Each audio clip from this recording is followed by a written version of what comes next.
Cool, neat story. It can be a total goat rodeo. Now live from the Pirate Radio studios in the heart of the Pirate Nation, here is your host, Clip Brock. Alrighty, welcome into this Friday edition of Pirate Radio Live. Clip Brock here inside the Pirate Radio studios, coming to you today on Pirate Radio 92.7 FM in Greenville, 104.1. In Washington, we're on 1250, 930. You can find us online at pr927fm.com. And you can watch the show on Facebook Live and on YouTube. I will be monitoring both feeds today to make sure we are up to date on what you have to say. Questions, comments, concerns, birthdays, anniversaries, announcements. We will be here with you until 6 o'clock, and we got a lot of guests to get to on today's show. Really excited to talk to Warren Saba, now former Pirate DB. He is down in Florida getting ready for the Hula Bowl. And if you folks, we got basketball, 4 o'clock Minji Saturday, 2 playoff games in the NFL on Saturday. Before all that, noon on CBS Sports Network, you can watch a couple of Pirates in a college football all-star game. It is the Hula Bowl. It's in Orlando, Florida this year. And we'll talk to Warren Saba on his way to Disney World. He'll join us coming up in a few minutes and talk about what he's been doing this week, his career at East Carolina, and a whole lot more. So Warren's got a great personality, really fun interview, and we'll talk to him coming up in about 20 minutes or so. Brian North joins us at 4 o'clock to talk about what's going on in the world of sports. Also, Greeny, Mark Greenhelge, will get us up to date on what's going on in golf. We'll talk a little NFL playoffs with Greeny as well. He is a New Englander, so he's a Patriots guy. We'll find out his confidence level for Patriots Bills coming up on Saturday night. At 5 o'clock, Morgan Ahlers joins us. We got the high school huddle coming back, and Morgan's got some awesome guests, some championship caliber guests. Larry Williford, head basketball coach at Farmville Central, and also C.J. Wilson. He knows about Conference USA championships. He knows about Super Bowls as well. So looking forward to hearing from the new North Pitt head football coach, C.J. Wilson. He'll join Morgan Ahlers at 6 o'clock. We'll preview that and talk some football and hoops with Morgan at 5 o'clock. And also in the 5 o'clock hour, we'll get your bets right for the weekend. Jeff Nadu will join us to talk NFL playoffs, college hoops, and more. So that's what we got coming up today on the show. We got, with Shirley Rhodes out, the Breaking News boys have taken over the production room. We got Chandler Honeycutt on audio and C.J. Schaefer on video today, rocking the juju. He's trying to get some good juju going into his game. Yes, juju. I saw he's actually a possibility to play on Sunday, so gotta get the good juju. All right.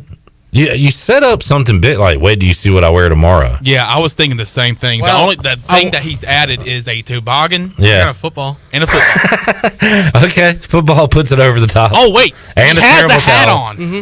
So a you got toboggan over the hat. Toboggan, knit cap, I guess, as some folks call it, / toboggan. What do you Pittsburgh Filipino people call it? I call it a beanie. Ah, Beanie. another I've word. Heard beanie. I've heard toboggan. I call it both. A Beanie Wells. Mm-hmm. Okay. Former Cardinal. Remember Richard Mendenhall? I do. He was on the Super Bowl team in 08. I had a terrible fantasy trade involving Richard Mendenhall. My worst fantasy move ever was I had, early on in the year, we had some really deep rosters. I had a young Emmanuel Sanders and a young Antonio Brown. I had to drop one of them, and I kept Sanders and dropped Brown. Oof. And that was not a good move. What's Antonio Brown up to these days? Hadn't heard from him in years. Doing podcasts. Is he doing anything? We've also Hanging out with Madonna. We got the big dog, Glenn Griffin, joining us as well. Hello, Glenn. You asked me what Antonio Brown's doing. He's in the club with AEW star Hook. I don't know if you saw that video. Is this just a way to work in the wrestling podcast coming up? No, but since you brought it up, everybody check out the Pirate Radio Wrestling Podcast. Is that live? Is that available right now?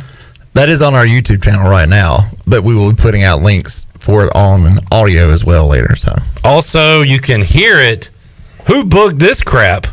You can hear it on the main chat on radio tonight. The first edition of the Pirate Radio Wrestling Podcast, hosted by the Big Dog. And does CJ have a nickname? We need him. Big CJ Dog. Punk. I don't know about all that. CJ Dork. What's another word for punk?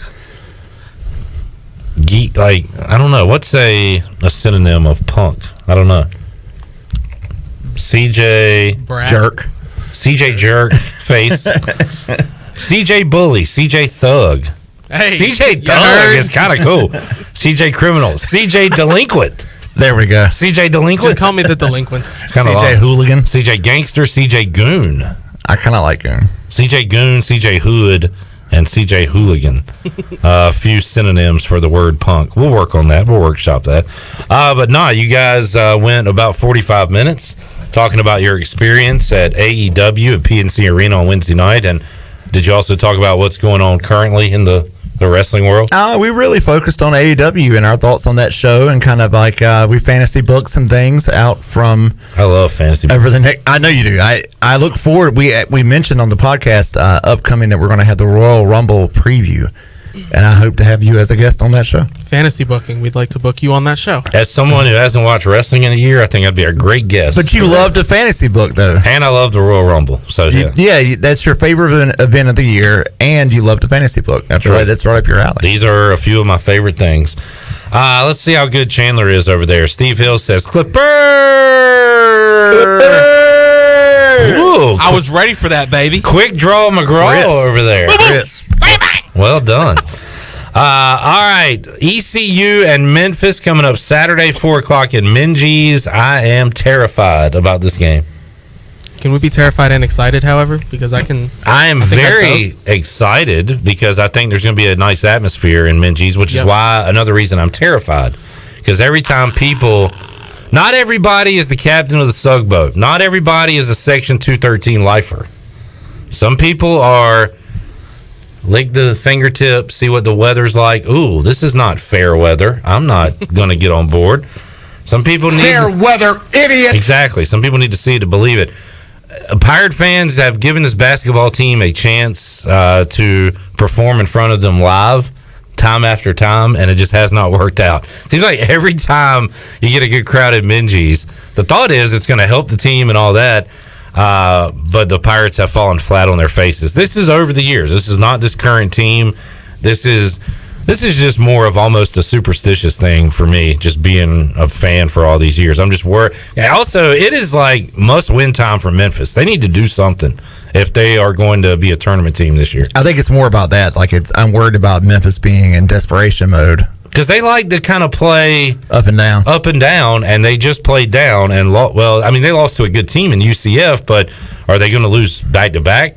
I don't know. Right. I'm worried about it. We've seen instances where Memphis tends to play down to their competition, but we've also seen some instances where they'll play up to play, another good ranked And team. if it's a good environment, those guys start to kind of get a little more energy, and the boos rain down, and it makes them play better. Like I'm nervous about it. They have a lot of turnover problems in the backcourt. Yeah, and so I'm hoping that our size on the wing really exposes that, and guys like Brandon Suggs and Vance Jackson get out into the passing lanes, and we get some easy buckets.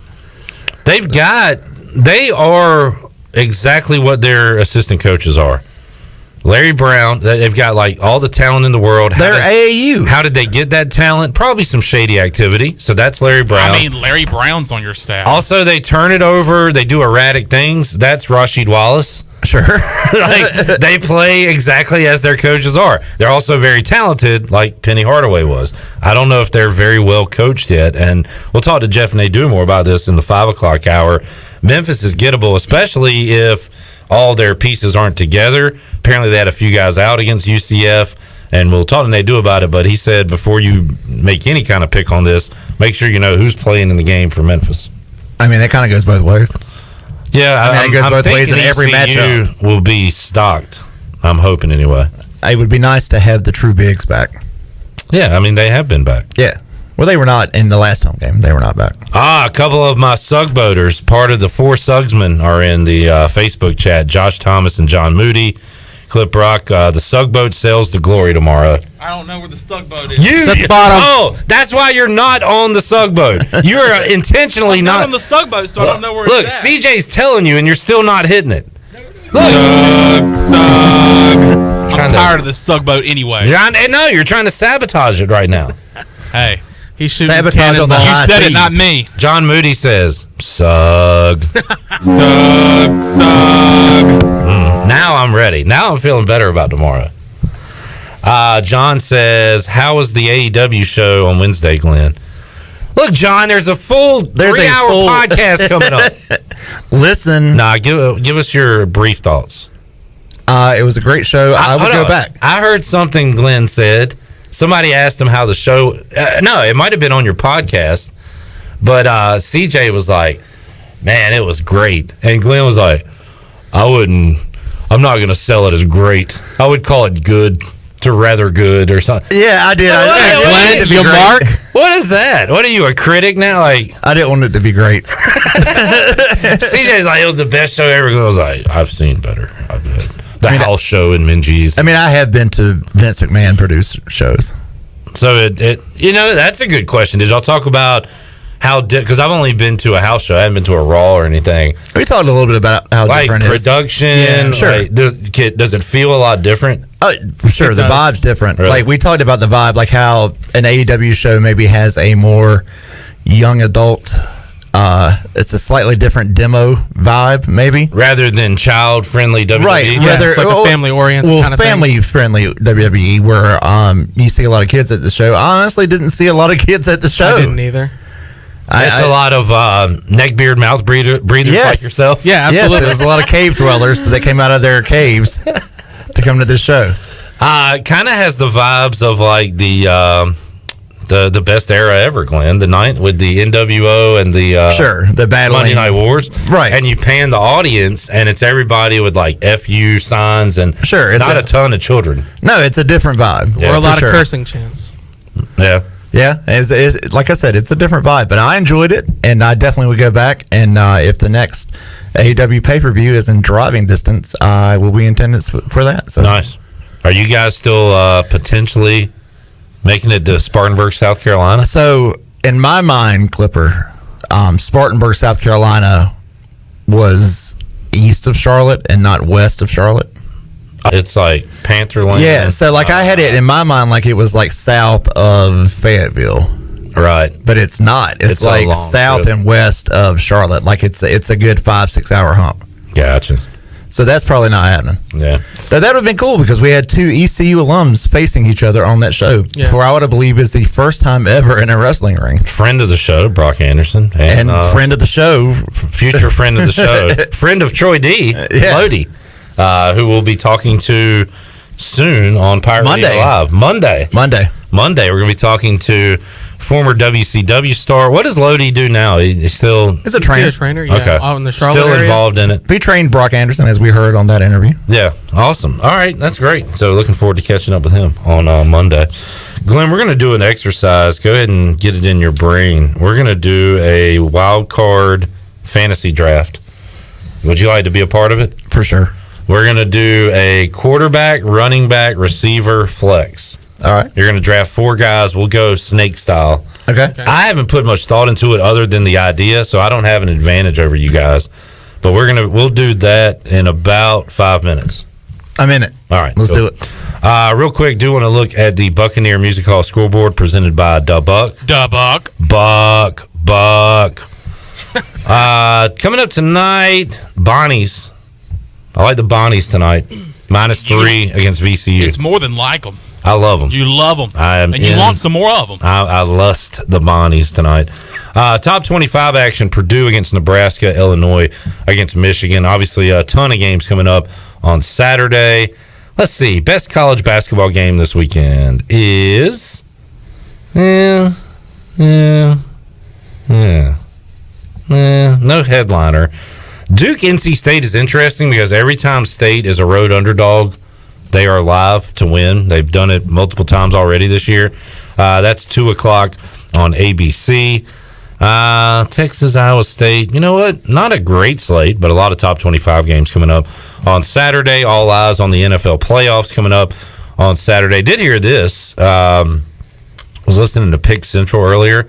They said the total in the Eagles-Bucks game has dropped 3 points, and that's because they are expecting 20-plus mile-per-hour winds in Tampa and potentially some rain. So that is a... I think we're going to have a lot of weather situations. Well, this you've weekend. got cold... Extreme cold in Buffalo. Extreme cold in Buffalo, cold and clear in Cincinnati. Yeah. I don't know if that's a factor, maybe for the Raiders more so. I think it's like 20-mile-per-hour winds and 5 degrees in Buffalo. Yeah, you're going to have both in Buffalo. You got the wind factor, which to see a total go 3 points overnight is a dramatic change. So that's a weather game. No weather with Dallas. Kansas City looks pretty cold. But cold and clear. But the Steelers, they play cold, boring games all the time. They'll be fine in that. And then the Rams, they're in weather. They're in a dome that can still have rain and lightning delays. We learned earlier this year. That is true. Remember that? That is true. If the roof's open, then there's chances. Because their roof is made of a not a tarp, but like a tent. Oh, so the roof was technically closed when that happened? I thought it was open. It was a lightning delay, I want to say. Because they have a mesh roof of some sort? Yeah, they're basically playing inside a giant tailgate tent. Wow. I don't understand it. I hope they purchased that from our good friends at UBE. That's right. So Rams Cardinals, probably not any weather going on there on Monday. All right, let's do our draft here. I don't have a draft order. You want to use my random number generator? Are we talking about for the entire playoffs or just this weekend? Just wild card weekend. Just this weekend. Yep. And again, we're going to go quarterback, running, and you can draft in any order, obviously. But on your roster, you must have one quarterback, one running back, one wide receiver, and a flex. So we will let's start with Glenn. He's got the big wrestling podcast coming out. He's feeling good. Josh Allen, baby. That's your guy. Yeah. Even though, like, this weekend... In terrible conditions. Not terrible. I mean, he still had decent numbers, even in the snow game. He was throwing while Mac Jones blizzard. threw 3 balls. He threw 1,000,000. Also, the last game they played against New England, he was awesome. Yeah, and I remember that because I had the Patriots. It was a clear, cold night in New England, and he murdered them. Oh, it was a 1 o'clock game. But was it? I thought it was an evening. No. You're correct. It was an early game. All right, CJ, we'll let you go next. Okay. We get Aaron Rodgers. All right. Quarterbacks flying off the board here early. Since Chandler's on the phone, I will go next, and I will take my pick, who I was going to take either way. I'm going to go with Patrick Mahomes. Now, what do you think about the matchup? Can the Steelers... How many points do you think they're going to allow to the Chiefs? What's a realistic number, in your opinion? 30 to 35-ish. Yeah. Yeah. And the Steelers aren't a bad defense. No, right? it's just... I think we're going to catch the Chiefs at their hottest. I mean, the bad start to the year, but we see how they've ended the year. Chandler, you're doing an awesome job producing, answering phones. You're putting in the work on a Friday. We appreciate it, man. Great to see you here on a Friday, by the way. No problem, bro. All right, off the board, you got every running back, receiver, tight end available to you because we've all gone quarterback so far. Okay. So you can actually wait on a quarterback. Yeah, I was planning on waiting. Okay, but right now, Josh Allen, Aaron Rodgers, Patrick Mahomes are off the board. Okay, the king is back. Give me Derrick Henry. Great pick. So for wild card weekend, you want Derrick Henry. Oh, crap. Sorry. Let me see. Who's off the board? 3 quarterbacks. It's Mahomes. Oh, wait a minute. No, we just thought that at the same time, didn't we? CJ, your guy's not playing either. Glenn, I like our chances. We're doing okay. All right, who's your pick, CJ? Joe Burrow. Oh, this is what happens when you put together an idea. I told you guys about this at 2:55. Last minute on a Friday. Yeah. In theory, the idea is great. The execution has been bad. All right, Chandler. Give me Dak Prescott. You didn't need to do that. We already got our quarterbacks. You have back-to-back picks. Give me Deebo Samuel. Now, I like that pick a lot. All right. You know what? CJ's picking after me, and I don't want him to have that double up. You're like, ooh, I could double up here, though. But I'm going to go Jamar Chase. I think there's going to be points in that game, so I'm going to take Jamar Chase. Yeah. All right, CJ. I'm going to go in a similar vein, Cooper Kupp. I think they're going to need some points this weekend. Cooper Kupp. I'll see how else you get them. All right, Glenn, you got back-to-back picks. Give me Travis Kelce. Did we ever solve that mystery this season? Is it Kelsey or Kelce? So, remember our longtime producer and friend, Robert? Yes. He used to call him Travis Kelce, and I would correct him on that. And then, wasn't there like There was a thing. a podcast or something where he said, yeah, actually, my name is Kelce, but his brother is Jason Kelce. And it has been. They've both been Kelsey forever. Yeah, I don't know. All right, you're going with Travis Kelce. Who else? And then So that's your flex. So you need a running back or receiver with this pick. Schedule of games. You want to look at some teams. CJ, you're up next. Give then me, and then Chandler has two. I want to double up. Give me Diggs. All right, Stephon Diggs. CJ. All right. I'm going to go, assuming I saw today he is expected to play, so I'm going to go with Tyreek Hill. Yeah. Thought about maybe going the double route with Mahomes and Hill or Mahomes and Kelce, but I went otherwise. For my flex, or I could go running back here, but for my flex, I could either take a tight end that I really want or a receiver who I had as my breakout guy this year, and maybe he breaks out in the playoffs. But I'm not going to take him. I'm going to take the tight end. Give me Kittle. George Kittle. Hopefully he's healthy.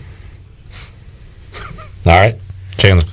I know there's better picks than this, but I'm going to have fun with this one. I'm going to ride the hot hand. Give me Zay Jones. All right, Jenny. Good pick.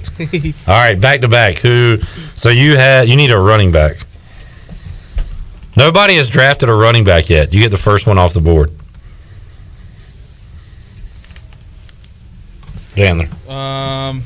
Followed by me. Shouldn't be hard, boss. Zeke. Yeah. There you go. All right, Ezekiel Elliott is the pick. I mean, I was trying to think about, Leonard Fournette had a killer playoff performance last year, but he is a game-time decision. If there's wind, they're going to be running the ball. I mean, there's a lot of great picks to be had here. Do the Patriots go back to their old style and pound it? I was thinking Pound? that. I was definitely thinking that. Or should I take CJ's boy? No, please don't. I'll take Damian Harris. Okay. So, CJ, you will take. Yeah, I'll take Najee Harris. Yeah. Mr. Checkdown's going to have a great last game. I thought about that he's going to have all those catches this game instead of last game. And, Glenn, the last pick, you need a running back. Joe Mixon. Yeah, best available. As well. All right, so the picks are in. Good luck, gentlemen. We'll do this. We'll have some games next week. Maybe we can reconvene and do this again. Yeah. Let's see who the winner is. You want to throw $5 on it? I like it. I don't know. Chandler took Zay Jones. Zay's been there. Zay's been rocking. He's been hot. What if it's just Zay and Jamar Chase going back and forth with big catches? I mean, I know it's not the best pick, and I said I just wanted to have fun with this. This is before I knew there was going to be a wager. But nah, we won't do the wager. But, Zay Jones is not a crazy pick. What are you doing? But if he does go crazy, you're going to look like a genius. That's right. Yeah. So, I'm riding with Zay. All right. Big play Zay. It would have been awesome if y'all would have had Aaron Rodgers and Derrick Henry, though. Should have let it ride. And then Chandler took A.J. Brown, and CJ was like, you know what? Why is Devontae Adams not going? We got to get him. No, Aaron Jones. Sitting there on the field. All right, there is our wild card fantasy draft. Let's take a timeout. When we return, we'll talk to former Pirate Warren Saba. He's going to join us on the program en route to Disney World down in Florida. He's going to be playing in an all-star football game on Saturday. We will talk about it with him and his career at ECU when we return after this.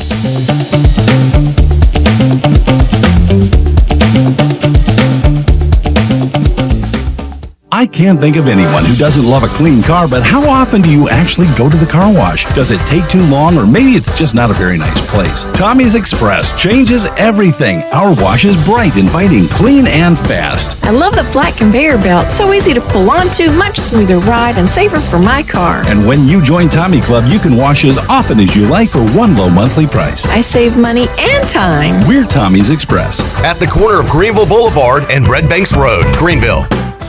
Hello, Eastern North Carolina. If you're looking for a great place to work with competitive pay and advancement opportunities, Pitt County Schools is hiring. We employ over 3,000 people, and we're one of the largest employers in Pitt County. Pitt County Schools is currently seeking teachers, bus drivers, school nutrition personnel, facility staff, custodians, clerical staff, and more. We offer advanced leadership opportunities for our educators and competitive pay for our skilled labor force. Come work for a diverse, thriving school system and be an important part of ensuring success for the students of Pitt County who are the future of Eastern North Carolina. To fill out an application, visit our website today at pittschools.org. That's pittschools.org, or go directly to our job postings at bit.ly/PCS employment. That's bit.ly/PCS employment. Pitt County Schools, engaging, empowering, and elevating every student and every staff member every single day.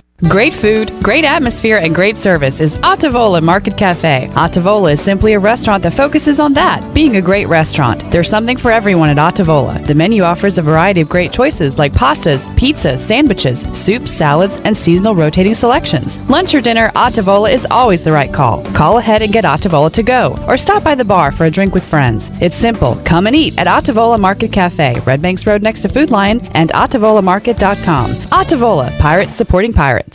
Be sure to check out David Price Construction for all of your commercial or custom residential renovation and building needs. Run by ECU alumni, David Price Construction specializes in commercial projects, maintenance on facilities, and large-scale residential renovations and additions. Proud to be voted the Remodeler of the Year by the Home Builders Association of Raleigh-Wake County in 2018 and Best Business Commercial Remodel Project winner for 2020. David Price Construction, the proud ECU Home Services partner. Hi, this is Jeff Charles, and welcome inside the booth. Quite simply, one of the best ever basketball performances at ECU. Here's who next. The Pirate Radio Podcast. Chancellor Phillip Rogers. I think what I enjoy most during the day is engaging with students. I try to get out on campus, regardless of what my schedule looks like, and be present and visible with our students each and every day. And I like to do the same with our alums and with our local community members, because I'm one person. I've got a set of eyes and ears, but I like to think about my leadership role through the lenses of the people who are a part of this community and who we're serving at ECU. And I think the best way to do that is to spend time with them. Listen to every Pirate Radio podcast now by visiting our podcast channel and subscribing in Apple iTunes or SoundCloud. If you were at Williams Arena Minges Coliseum on January the 5th, you witnessed one of the best Pirate basketball performances ever. Sophomore guard Tristan Newton from El Paso scored 14 points in overtime to lead ECU to an 88-80 win over Tulane. To say the 6'5 product took over the game would be an understatement. He dialed in threes from all over the court. He finished drives to the rim. He made free throws and came up with big defensive plays. After the game, it was a standing O from the Pirate faithful and a lot of high fives from his teammates who were equally at awe watching his performance. After we finished our interview on the radio network, Tristan said, "I need to call my brother." Well, his brother is Jawan Newton, who plays at Evansville. He's the big brother who's awfully proud of his little brother, as we all are. Come on back again next time, and we'll visit inside the booth. Pirate Radio is the voice of the Pirate Nation.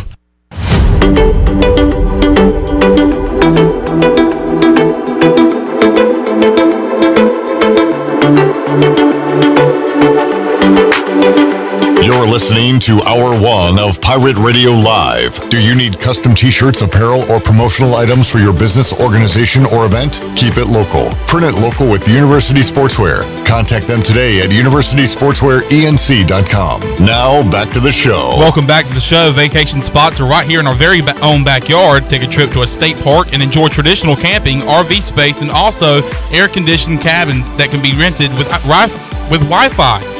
If you're by a lake, be sure to check out the opportunities to rent a canoe or I did it! I knew I was going to do it!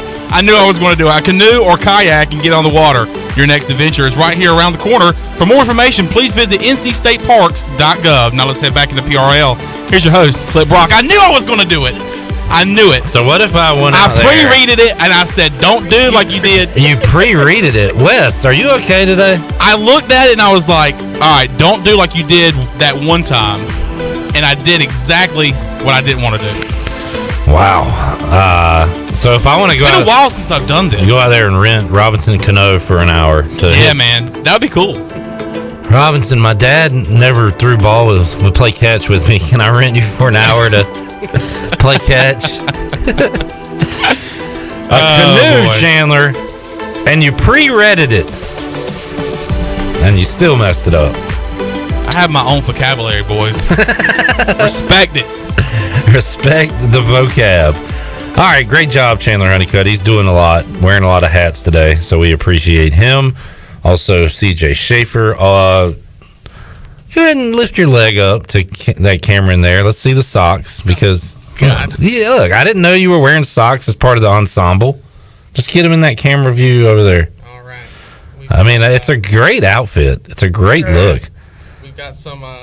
Those are nice. I need some football team socks. I think that might be my next purchase. Pretty cheap from Hibbett's.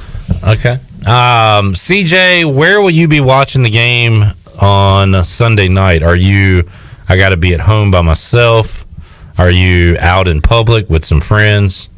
What are you going to be doing? Typically, I would go out in public, but because I think this is Ben's last game, I just want to watch it for myself. You're not going to cry, are you? No. I mean, I'll be sad, but no, we'll be good. I just want to.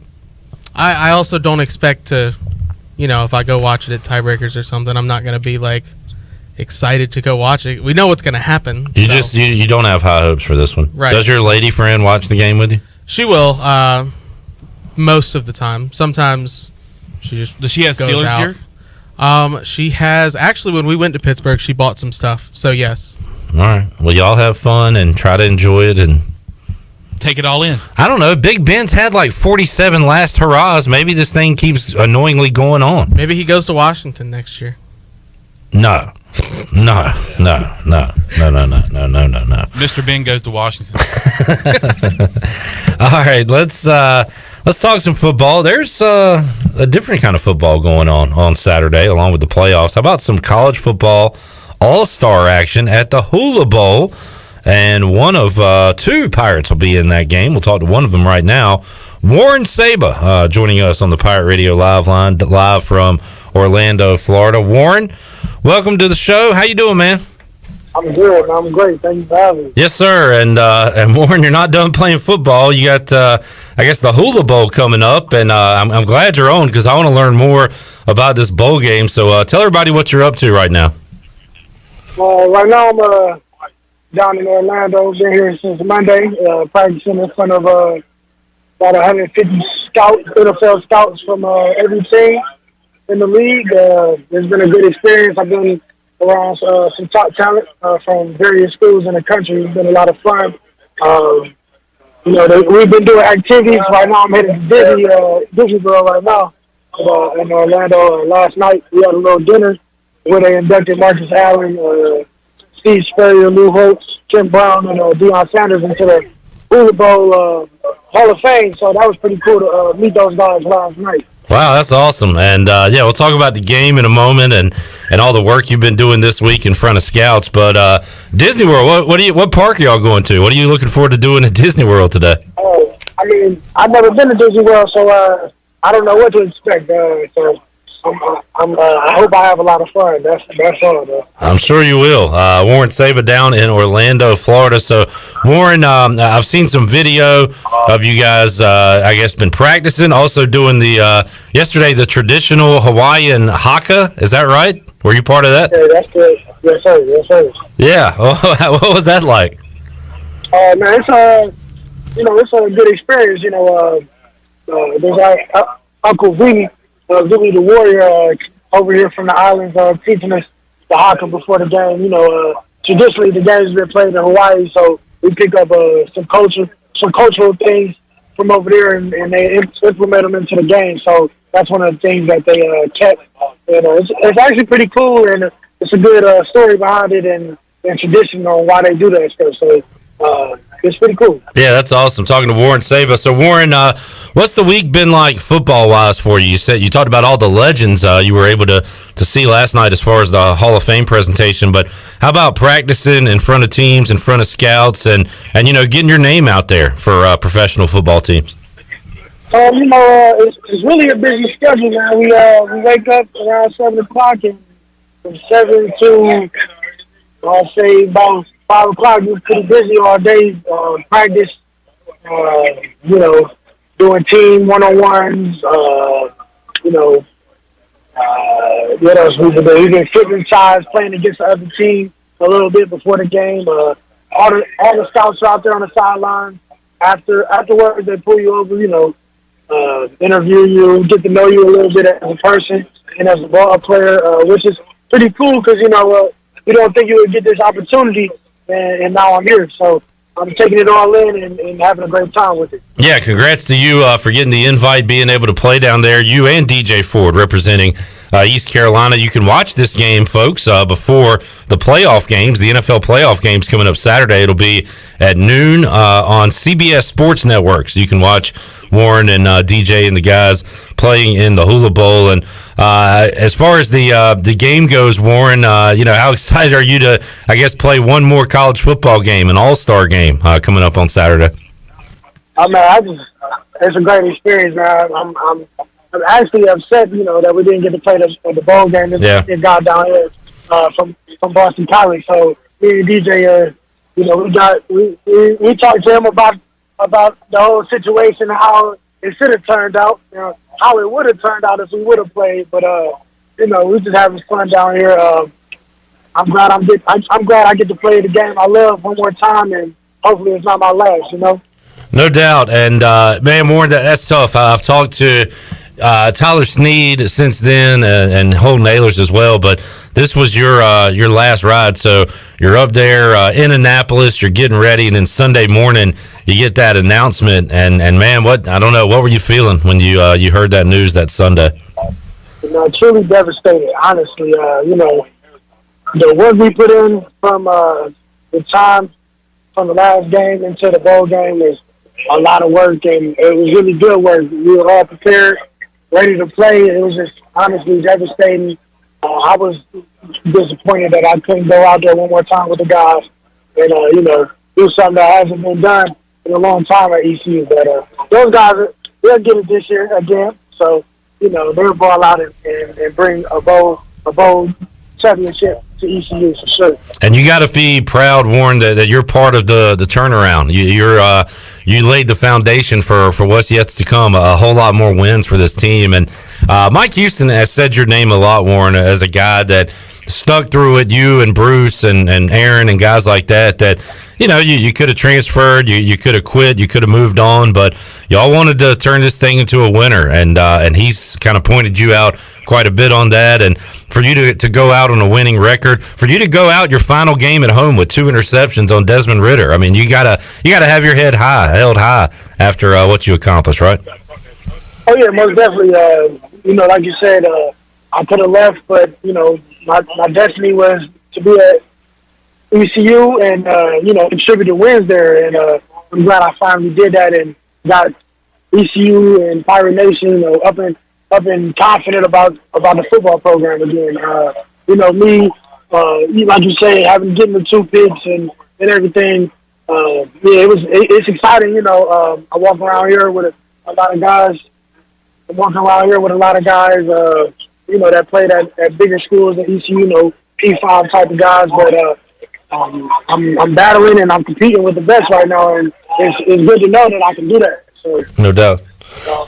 Warren, I saw you. I saw you at the basketball game following the Cincinnati football game, and usually if I see you guys, I won't go up and bother you, or I'll kind of give you a head nod. But I wanted to make sure I congratulated you on the 2 interceptions. And you've been to a lot of basketball games and things like that. You seem like a guy that really took advantage of your college experience and loved being at East Carolina and being a Pirate. How about that, Warren? How much did you enjoy this part of your life? You got a ton of life ahead of you, but how about this chapter of your life at East Carolina? This chapter was, fun, but it was a great accomplishment for me. I graduated, got my degree, and after coming out of JUCO and having some,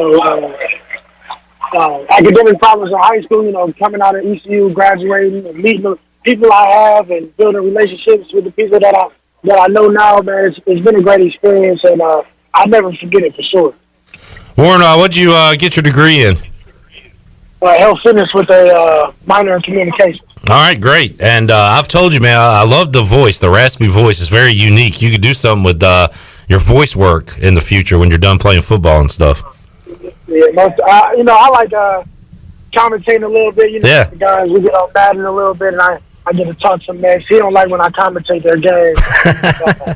It kind of gets under their skin. So I'm doing that. I'm getting better at that. So maybe that'll be in the future. Heck yeah, that'd be awesome, man. So Warren, you're in the Hula Bowl. You can folks can watch it coming up Saturday noon, CBS Sports Network. You're gonna keep pursuing this football dream. So what's next for you as far as you're gonna be training, trying to get into the NFL or one of these pro leagues? Yeah, actually, I start training for the pro day next week, and I've been talking to various scouts here at the Hula Bowl, so I'm encouraged from what I'm hearing. There's still a lot of work that has to be put in for me to make my dreams come true. So I have to do what's necessary for them to come true. And it starts next week at training. I'll be down in Florida training for the pro day. Warren Saba joining us. Warren, not only did you want to stick with it, you wanted to get better, you wanted to improve, and we saw the entire defense improve. Blake Harrell coming in last year. You guys were really good on that side of the ball this past season, but you're out. Jaquan McMillan is going to declare himself for the NFL draft. Bruce, Aaron. The good news is ECU is still a young team, but a lot of guys are going to be leaving from this 2021 team. So put on your coaching hat real quick. Who are some young DBs that maybe we haven't seen a lot of, Warren, that are going to have to step up for the Pirates next year that we should be excited about? Right now, DeMel Hickman and Sean Tucker are two guys that the defense is going to need to and depend on to step up and make those plays. I'm confident they'll do it. They're putting in the work. They do what's necessary day in and day out to get the job done. So those two guys, Pirate Nation, look out for them, man. They're going to be the next Pirate stars for sure. Looking forward to that. Warren, when we talked to some of your teammates, I know DJ is a Steelers guy. They're in the playoffs. Sneed is a Cowboys guy, unfortunately. Rajay's a 49ers fan. How about you? Do you have an NFL team? Who are you going to be watching in the playoffs this year? Oh, man, unfortunately, the Cleveland Browns didn't make it. Oh, man, yeah. We will in the Super Bowl next year. Best believe that. But, how does a guy from South Carolina become a 49ers fan? I question a lot of the that are made in that locker room. Sean Tucker's from Washington, D.C., but he likes the Seahawks. Oh, that's terrible, man. I'm a Washington football team fan, which ain't no fun, but at least I'm loyal, Yeah, he can't even name me Matt Hasselbeck. He doesn't even know who that is. Wow. I really can't question his loyalty to that team, but call him out. I like it. I have fun with the guys, man. I miss them a bunch. I talk to the guys every day, actually. So it's like I never left. Yeah. And that's important too. Moving forward, Warren, that you're not a football player anymore, but you're always a Pirate. And I feel like Cliff Godwin does a great job of it with baseball, connecting the past with the present. And hopefully, Mike Houston, this football program, is going to do the same, because you're now part of the Pirate family forever. And hopefully, you know that, and will always be a part of this thing. Oh yeah, most definitely. Throughout my time there, I got to meet Zay Jones. I got to meet Chris Johnson, which is pretty cool. Seeing those guys come back and show their face. Justin Hardy. It shows you where you can get. They all walked through the same shoes I did at ECU, and they've made great careers. In the NFL, shout out to Zay and the Raiders for making the playoffs. Definitely. I'll be watching. It's pretty cool to see how it can end up. And Warren, that number you wore, you were one of my favorites to watch on defense this year, but that number 17, probably my all-time favorite Pirate to watch, Dwayne Harris. You represented that number well for East Carolina. I'm glad, I wore 17 for a long time, starting in high school, so I had to stick with it, but you're not the first person that told me that. Actually, I was just walking in the student center, and a guy walked up to me, and he asked me what number I wore, and he told me how special it was. He didn't give me the significance of it, but he told me, "Oh man, you got to be a good player to wear that number." I I tried my best to do what the team needed me to do, and I'm glad to leave a good little legacy behind. Hey, Warren, it's great to talk with you, man. I've kind of said hello to you off the air, but wanted to get you on the air because you got a great personality, and you represent the Pirate Nation well. So good luck tomorrow. Hey, have a blast at Disney World, man, and just keep living the dream, keep having fun. We'll keep in touch and talk again down the road, but we wish you nothing but the best of luck, man. We'll be pulling for you here. Man, thank you so much for having me, and I appreciate the support and the love that you've shown throughout the years, man. All right, thank you, Warren. Warren Saba joining us on the way to Disney World. That'll be fun. And he will be playing in a college football all-star game coming up noon on Saturday in the Hula Bowl. You'll have an opportunity to see Warren Saba and DJ Ford on the field coming up on Saturday, CBS Sports Network. So check that one out before you head over to Minji's to see the Pirates and the Memphis Tigers. We'll take a timeout, come back, have more for you. Hour 1 of Pirate Radio Live. We're back with you after this.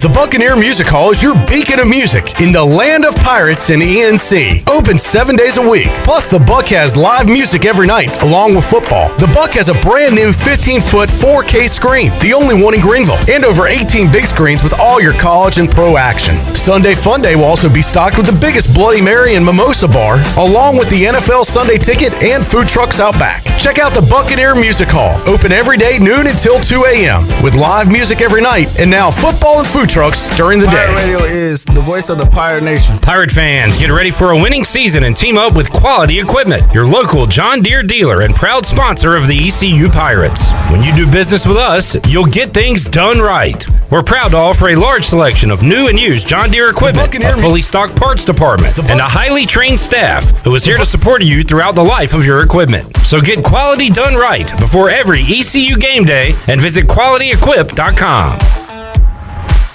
We paid how much for those lessons? Shh, she's doing great. Oh yeah, totally. Can you pass me a Pepsi Zero Sugar? Great job, honey! Oh, look at that. That's not the end. No way. Now it's time for the encore. You know what? You're right. 5 times? Not enough times. For everyone who traded in rock concerts for their kids' recitals, you've compromised enough.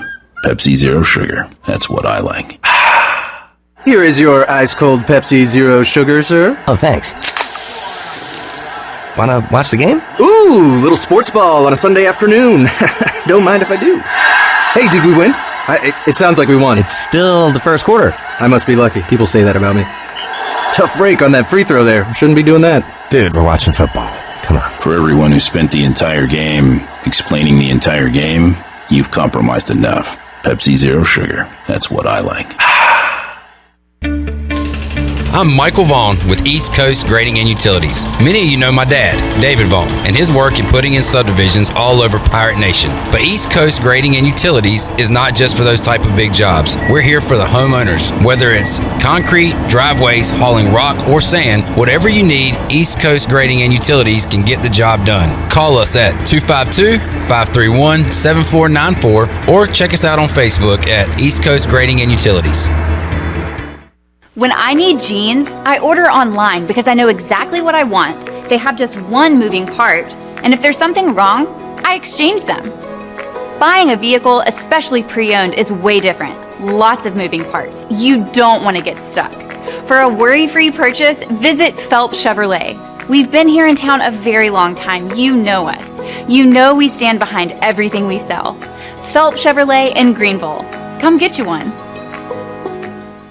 Hey Pirate Nation, this is Matt Driscoll. Please join us at A.J. Fletcher Music Hall or live stream on February 17th at 7:30 p.m. when Durward Ensemble will be on the campus of East Carolina University presenting works from our upcoming album, Prophetic Revolutions, and a world premiere by ECU alumna and Miss America 2019, Nia Franklin. If you would like to learn more or support our group, go to our website, durwardmusic.com. We look forward to seeing you Thursday, February 17th.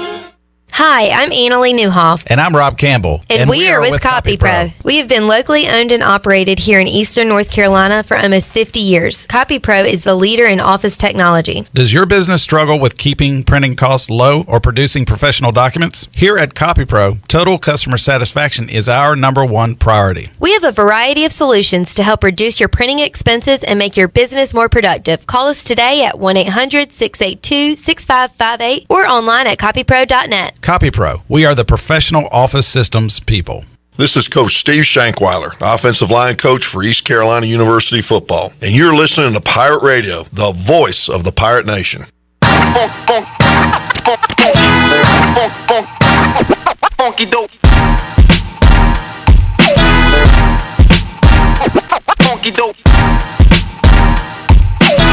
You're listening to Hour 1 of Pirate Radio Live. Do you need custom t-shirts, apparel, or promotional items for your business, organization, or event? Keep it local. Print it local with University Sportswear. Contact them today at universitysportswearenc.com. Now, back to the show. Welcome back to the show. Need some beer for the weekend? The Jarvis Street Bottle Shop near Christie's Europub is a specialty shop selling craft, domestic, and import brews along with wine and growlers. The Bottle Shop offers monthly beer and wine tastings featuring rotating NC craft breweries along with live music and discounts. Stop by Tuesday through Sunday or check them out or check out the Jarvis Street Bottle Shop on Instagram, Twitter, and Facebook. Now let's head back into the show. Here's your host, Clip Rock. Alrighty, back with you here on Pirate Radio Live on a Friday. Is this the first day this week a head NFL coach hasn't been fired?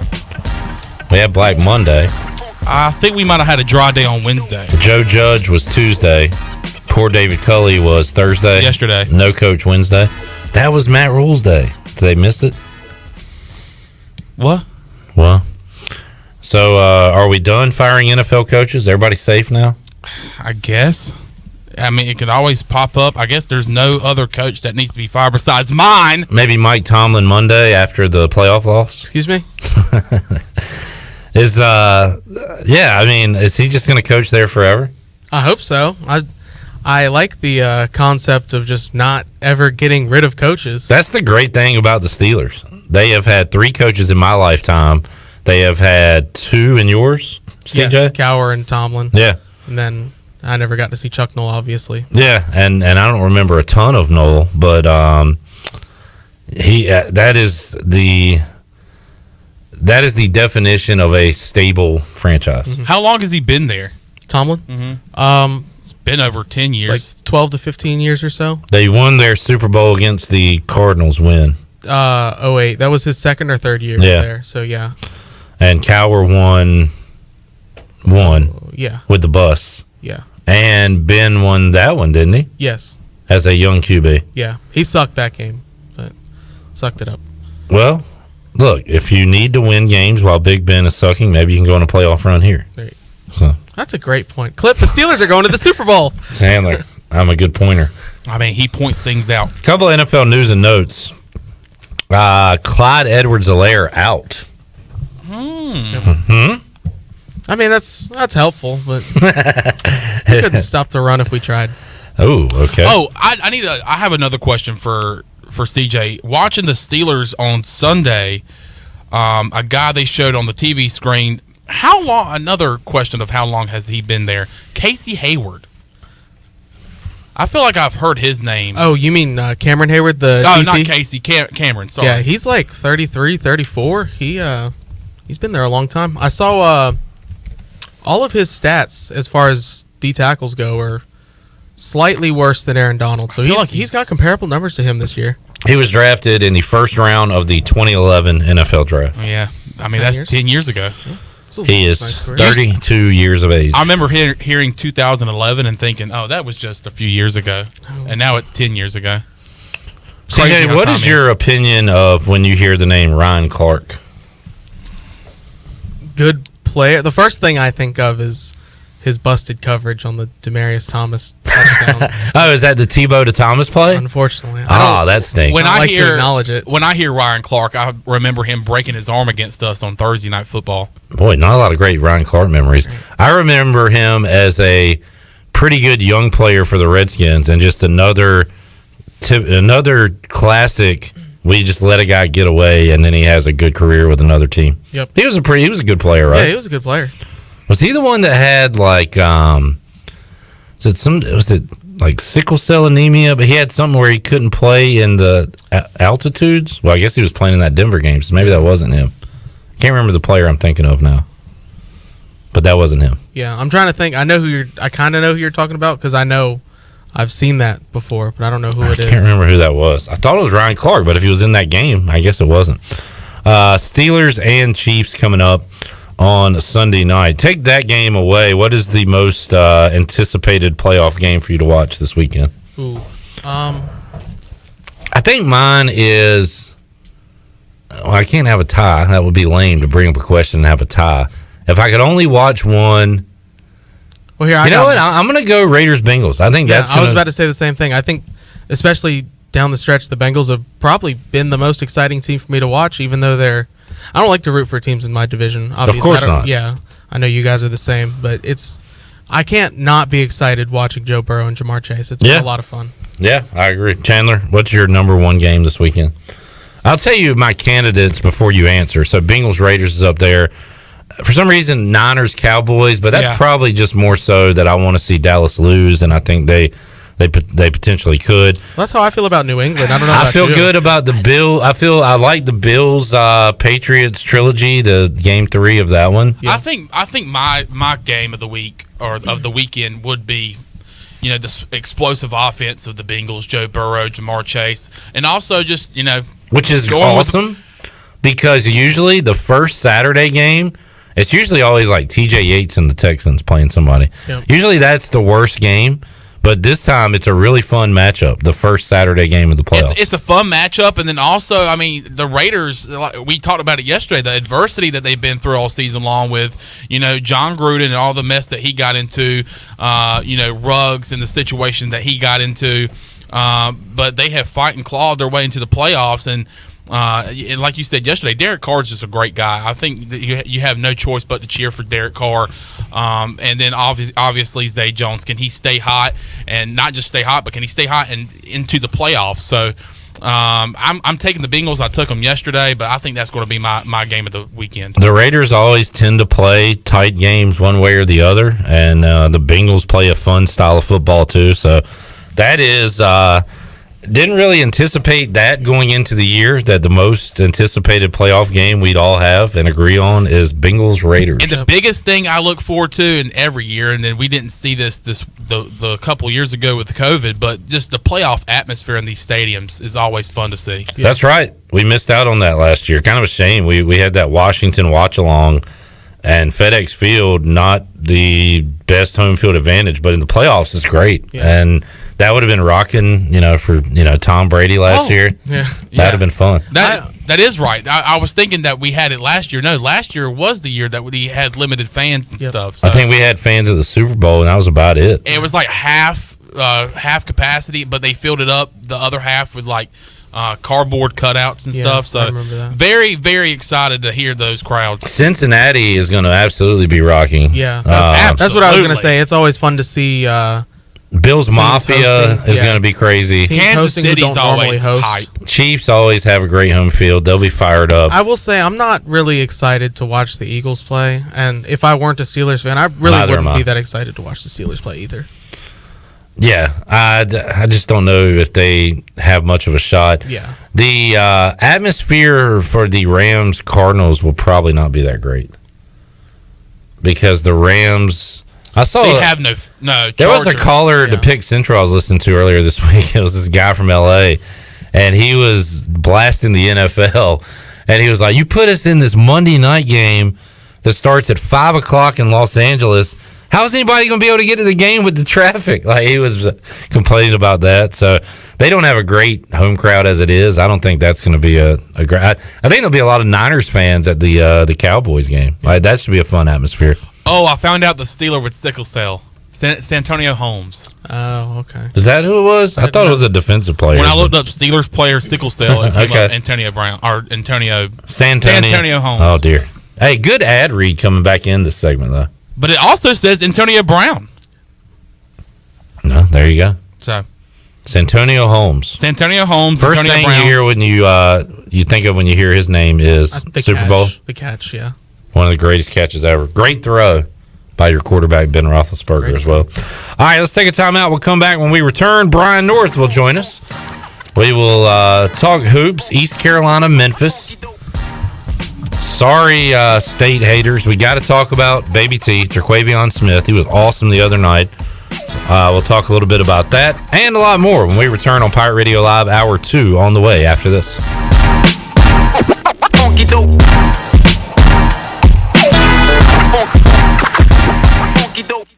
Hey, this is John Grillo, the Bagel Man. You know I love bagels. I don't settle for frozen bagels. That's why we make our bagels right here in Greenville from scratch every day. If you're coming into Bagel Man, you'll notice that there's some renovation going on. Our menu is bigger and better than ever. Our sandwiches, heroes, subs, salads, wraps, bagel dogs, fresh baked pastries, and our new coffee bar. Soon we're going to be opening for dinner. Don't forget Bagel Man for all your catering needs on Fire Tower Road in Greenville.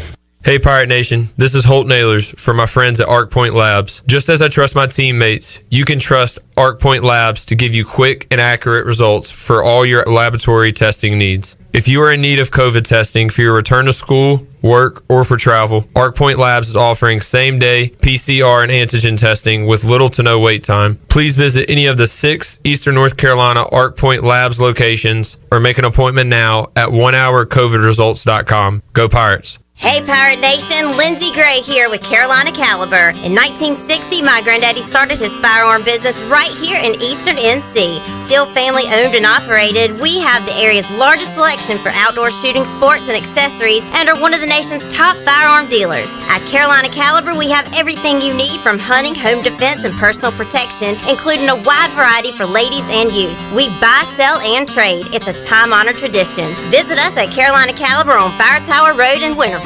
BMS Builders is your premier custom builder in Eastern North Carolina. With Blackwood and Mills Creek in Greenville, Dalton's Cove in Farmville, and Belmar and Ayden, these are just a few of the developments featuring BMS Builders homes. They can build the home of your dreams. Just ask Dr. Dennis Ross in Greenville or East Carolina football coach Mike Houston. They built their homes, and they can build yours as well. BMS Builders. Give them a call at 916-1578 for BMS Builders. In sports, if you think joy only happens after you win, think again. Look at the world's most successful athletes like Serena Williams, Brooks Koepka, and Alex Morgan. They don't spend all their days grinding away. They take time to enjoy themselves, like getting together with friends over a Michelob Ultra, because they know that happiness is the key to winning, and that joy is the whole game, not just the end game. Michelob Ultra. 95 calories, 2.6 grams of carbs. It's only worth it if you enjoy it. Enjoy responsibly. AB Michelob Ultra Light Beer, St. Louis, Missouri. There's no better time to drive away with a quality pre-owned car, truck, or SUV from Greenville Auto World. Greenville Auto World is your authorized rough country dealer. We specialize in lift and leveling kits along with custom wheel packages. Whether you're looking for ground clearance or enhancing the appearance of your vehicle, trust our team for your off-road experience. Greenville Auto World, 3840 South Charles Boulevard, across from Hardee's at Bell's Fork, or online at greenvilleautoworld.net. The best place for delicious food and great prices is Familia. Familia has something for everyone, like New York-style pizza, lasagna, chicken, veal, or eggplant parmesan, homemade meatballs, plus a variety of seafood selections and favorites, like the steak burger and southern pork chop. If you need food to go, Familia's drive-thru window is open and ready for all takeout orders. Familia, Fire Tower Road near Pitt Community College, and FamiliaNC.com. Grow Rug 26 is coming to Greenville March 25th through the 27th. This is DJ Fossil from F3 ENC, inviting all men to sign up now for this leadership training event. The Grow Rug training events are designed to help men become high-impact men by reinforcing the F3 mission of invigoration of male community leadership. To register or to learn more, please visit f3enc.com. That's f3enc.com. Remember, you don't have to be great to get started, but you've got to get started if you want to be great. This is Pirate Radio, WGHB Farmville, W224EI Greenville, WDLX Washington, and W281CH Washington.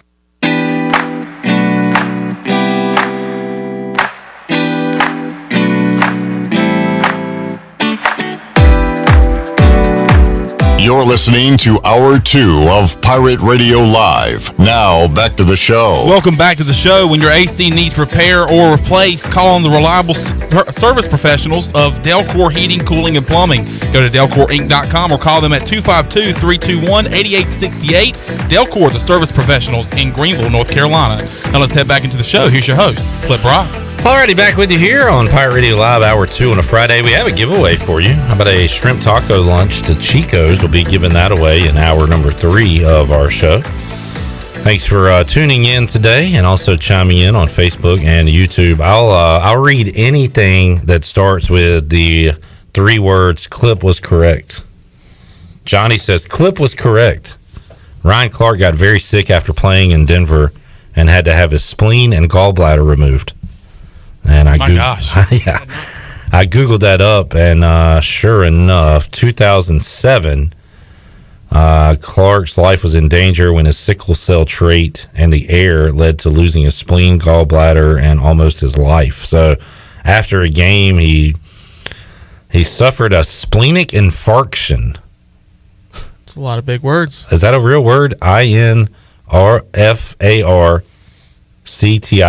Infarction. But had to remove his spleen and gallbladder. So yes, that is who I was thinking of. Jeez. So there you go. That's some serious stuff there. All right, and now he's just a talking head on ESPN. Not a good one. Yeah, that stinks. Like him as a player, not so much as a talking head. All right, Brian North, I do enjoy as a talking head. He joins us on the Pirate Radio Live line to talk about what's going on in the world of sports. Brian, happy Friday to you. How you doing, man? Man, I'm as happy as a Scotty Montgomery getting an offensive coordinator interview.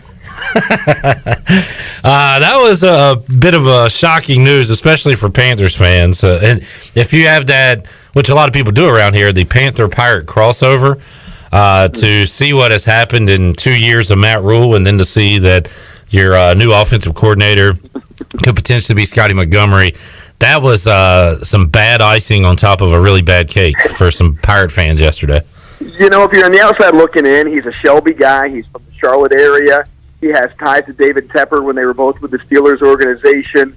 On the outside, it makes a lot of sense if you don't have any ECU ties or history to it. But as somebody said, I told her yesterday, it was a brilliant line. They said, just go ahead and hire Jeff Comfer as the general manager and let's get it over. I thought it was brilliant. And look, Scotty, I always said, he's a smart football guy, right? When he was in the room, he probably knew more X's and O's than all of us put together. It just never related as a head coaching position and some of the recruiting. And, of course, he was behind the 8 ball with having to come in and go into the AAC, which is a big step up for ECU at the time. And so there were some things against him there, but he didn't ingratiate himself to a lot of Pirate fans in other ways. So there's always going to be that kind of bad feeling there. But But look, maybe it works for him. Maybe the NFL's where he needs to be, and maybe this would be the right position for him. But I don't know many people in the East Carolina circles who think so. Yeah, no doubt. And look, Brian, coaches get recycled all the time. This kind of hits close to home for some people, and I get that. But this is par for the course for coaching, and you just see these guys pop up. They do bad, they get rehired. One man's trash is another man's treasure, kind of thing. And also, to I guess in Scotty's defense, he was a Tomlin guy there in Pittsburgh.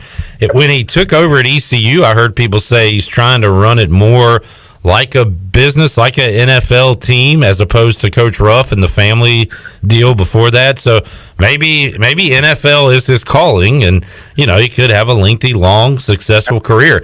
If I'm him, my resume says Jonathan Taylor's position coach, and I'm just riding that as far as I can get because he's the best running back in football this year. So what have you done for me lately, right?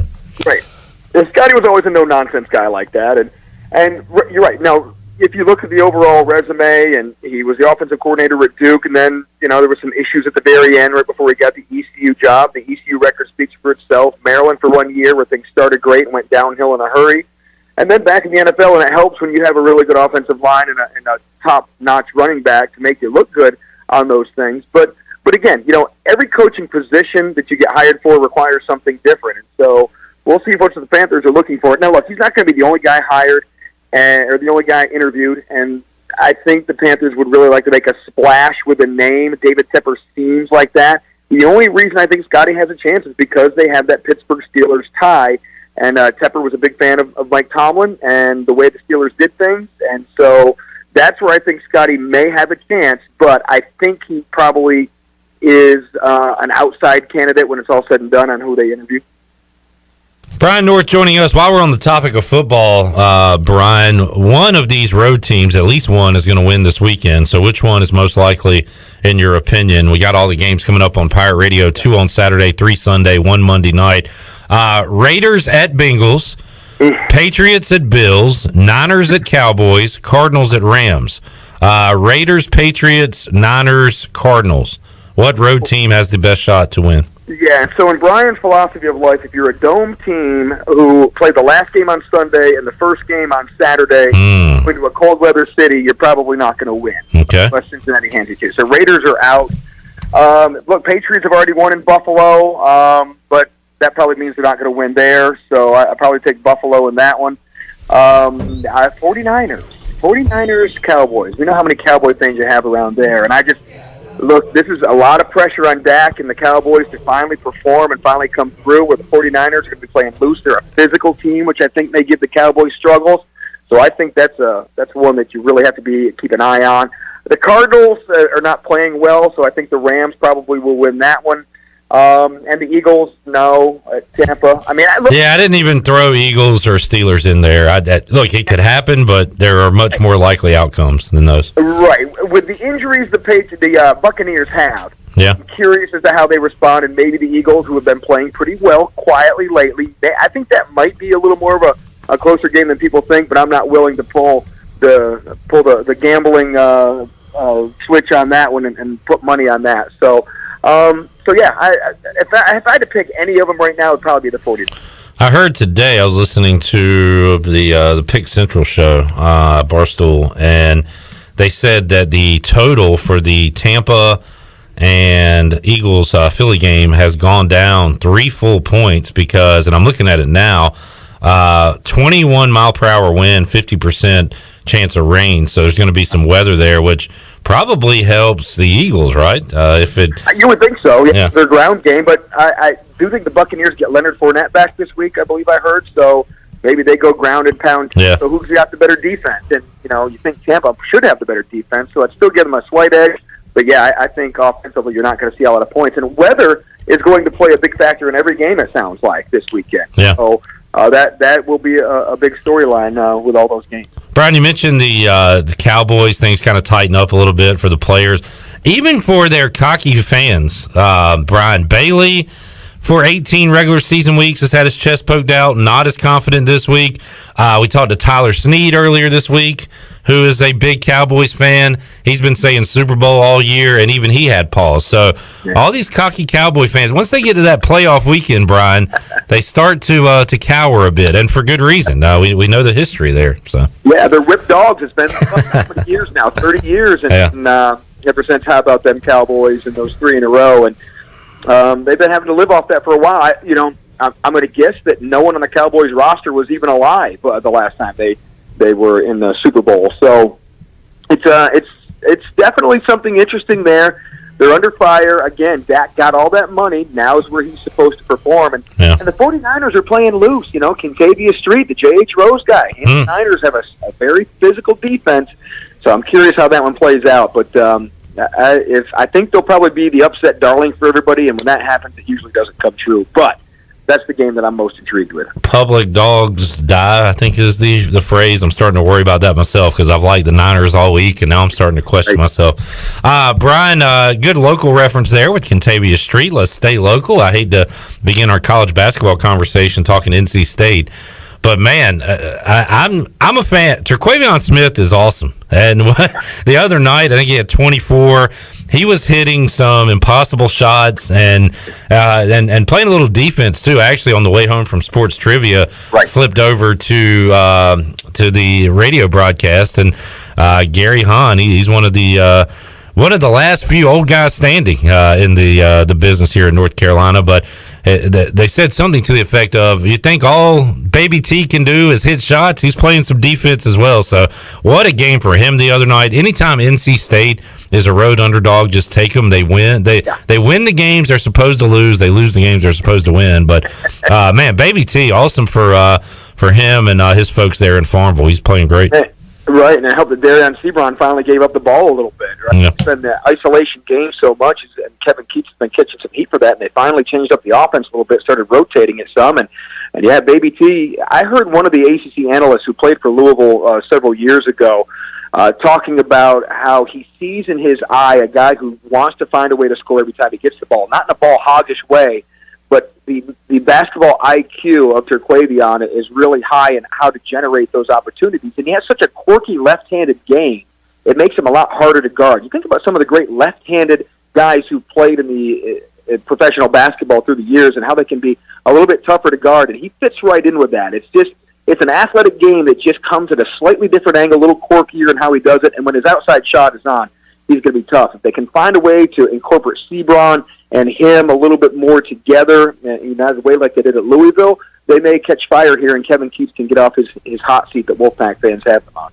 Yeah, it is a hot seat that cools off and then immediately gets 100 degrees the next game. So whoever they play next, they'll lose. I'm pretty sure. I don't even know who it is. Duke. They're at Duke. There you go. That's a L.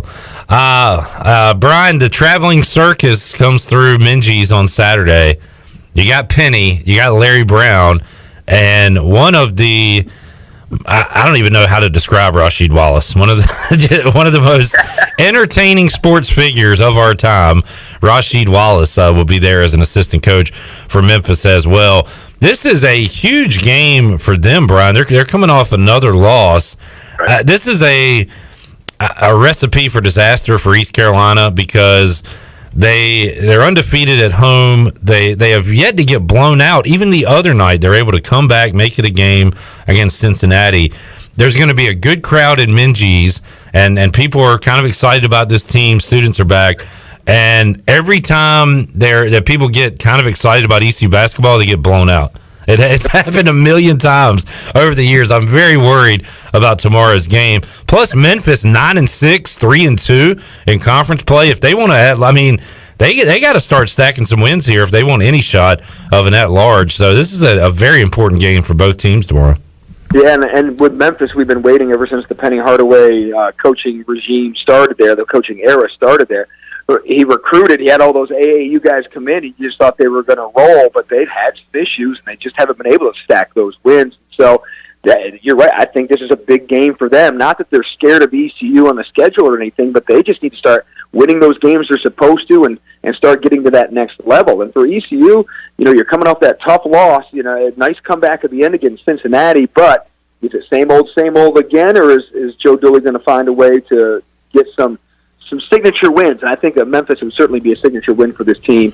You know, you're going to do it at home where you've done it all year. That's the place you want to get them. And you're right, we've seen this before. It always seems like the big upset for ECU always happens in February when everybody's kind of counted them out. Yeah. Still early on here, so this is one of those that gets a high-profile spotlight, and then ECU reverts to their history, which is never really good. Yeah, looking forward to at least a good crowd and a good basketball atmosphere coming up Saturday, 4 o'clock in Minges Coliseum. Brian, we got Morgan Ahlers High School Huddle coming up next. He's talking to Larry Williford and the new football coach at North Pitt, CJ Wilson. And heard some of that interview earlier. It's awesome to hear CJ because he was... When we interviewed him as a player, Brian, remember he was like this. He was like a big kid when you talked to him, and now he's a grown man, and it's great to hear what he's doing now. But all I've heard Bailey. I think I've heard you talk about it too. C.J. Wilson, who was this big defensive end here, was a running back in high school, right? Yes. Yeah, running back who would get hurt every play. I always used to make fun of C.J. because here's this big guy wearing number 45 as a running back. He'd bowl over a bunch of kids, and then he's the last guy up off the ground like they're doing something, right? And so then he goes to ECU. They gray-shirt him. He packs on some weight. I remember going to a practice one time, and they had him just chugging milkshakes, trying to put weight on him, and certainly it helped, and he got bigger and stronger. But he's matured. He comes from a family of athletes. I believe he's one of 9 boys, and I think they all got some sort of athletic scholarship to go to college, and of course it worked out for him where he went and played in the NFL, and I didn't know he wanted to get into coaching. He got into real estate for a while and was in the Charlotte area. Then he kept coming back around. Greg Watford got a hold of him, and now, you know, he gets a head coaching job really quick. You know, I'm curious to see how he does with being a head coach and managing everything that comes with it. I mean, CJ obviously knows the game. He had a big impact as a defensive coordinator and really got the kids to work and buy in, and they had their best season in like 20 years this last year. Now as a head coach, can he keep it going? But, you know, the maturity level is fun to watch with these guys if you've watched ever since they were 12, 13 years old. And CJ's one of those guys. So I always remember that. Running back, 45, and slow to get up every and one of the nicest guys ever. He was one of those gentle giants when you talked to him out of the practice fields at ECU. So wishing him nothing but the best. That interview coming up at 6 o'clock tonight on Pirate Radio. North, what else is going on? What are you and the girls doing this weekend? Probably Paw Patrol. That's the new thing. I'm looking for Chase and Tracker and Marshall the fire dog. Okay. There's been a lot of that in my life, unfortunately. A thing called Bubble Gummies or something.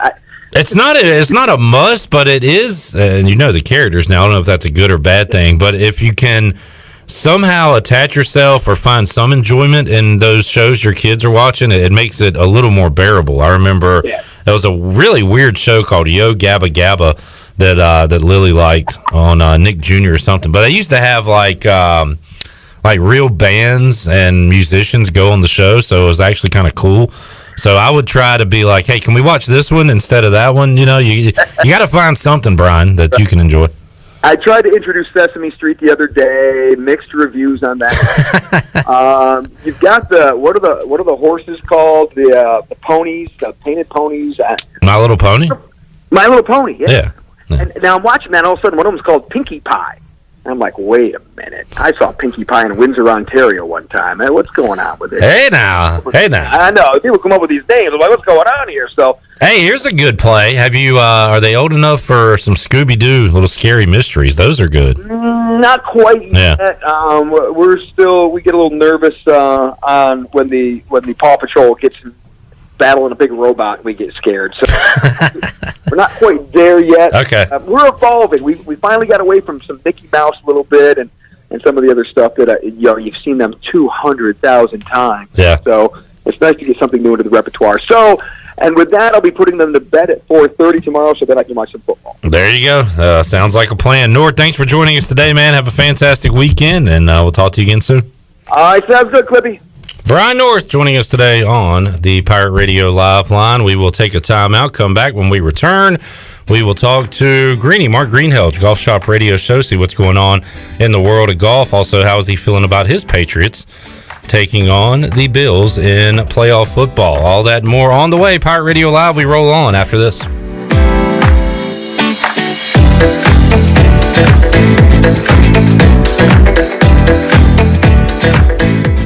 Hey Pirate Nation, this is Tom Brown from Brown & Wood Buick GMC Truck. We've been serving the Pirate Nation in Eastern North Carolina for 83 years. We have 4 brands, 3 generations, 2 showrooms, and 1 goal: to make sure you leave a happy customer. This month at Brown & Wood, get an all-new 2022 Buick Encore GX. Save up to $1,250 off or 1.9% for 72 months. As always, Brown & Wood is the home of the lifetime powertrain warranty. We're located on Greenville Boulevard next to the Convention Center, or shop us online at brownandwoodauto.com.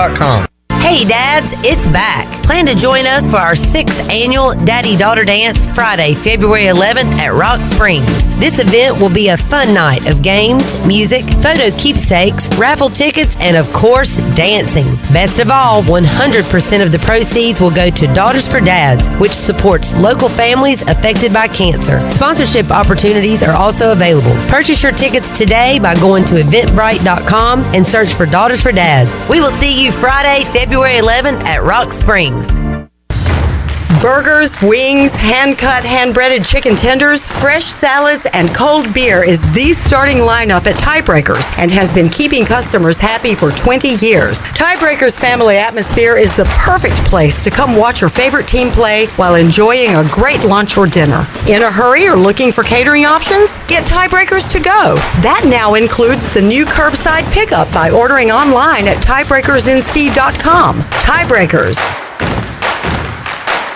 Grow Rug 26 is coming to Greenville March 25th through the 27th. This is DJ Fossil from F3 ENC, inviting all men to sign up now for this leadership training event. The Grow Rug training events are designed to help men become high-impact men by reinforcing the F3 mission of invigoration of male community leadership. To register or to learn more, please visit f3enc.com. That's f3enc.com. Remember, you don't have to be great to get started, but you've got to get started if you want to be great.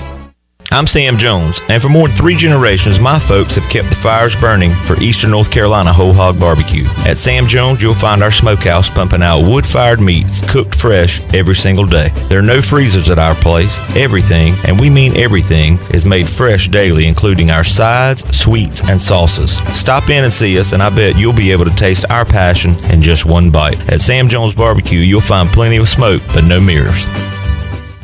Hello, Eastern North Carolina. If you're looking for a great place to work with competitive pay and advancement opportunities, Pitt County Schools is hiring. We employ over 3,000 people, and we're one of the largest employers in Pitt County. Pitt County Schools is currently seeking teachers, bus drivers, school nutrition personnel, facility staff, custodians, clerical staff, and more. We offer advanced leadership opportunities for our educators and competitive pay for our skilled labor force. Come work for a diverse, thriving school system and be an important part of ensuring success for the students of Pitt County who are the future of Eastern North Carolina. To fill out an application, visit our website today at pittschools.org. That's pittschools.org, or go directly to our job postings at bit.ly/PCS employment. That's bit.ly/PCS employment. Pitt County Schools, engaging, empowering, and elevating every student and every staff member every single day.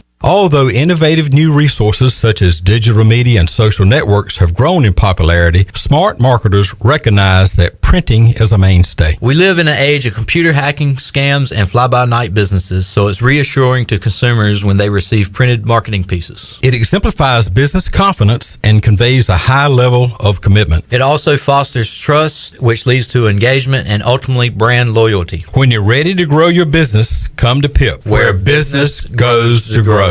This is former ECU football player Bryce Williams, and you're listening to Pirate Radio, the voice of the Pirate Nation.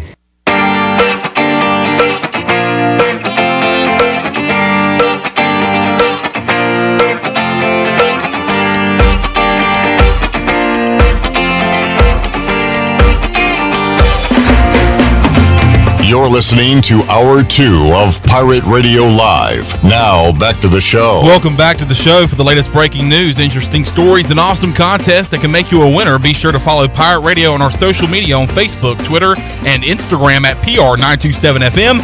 Join the close to 51,000 followers today at PR927FM. Now let's head back into the show. Here's your host, Clip Rock. Alrighty, back with you here on Pirate Radio Live on a Friday. Still to come, Morgan Ahlers will join us. Morgan's got the high school huddle coming up tonight. Going to talk some high school hoops.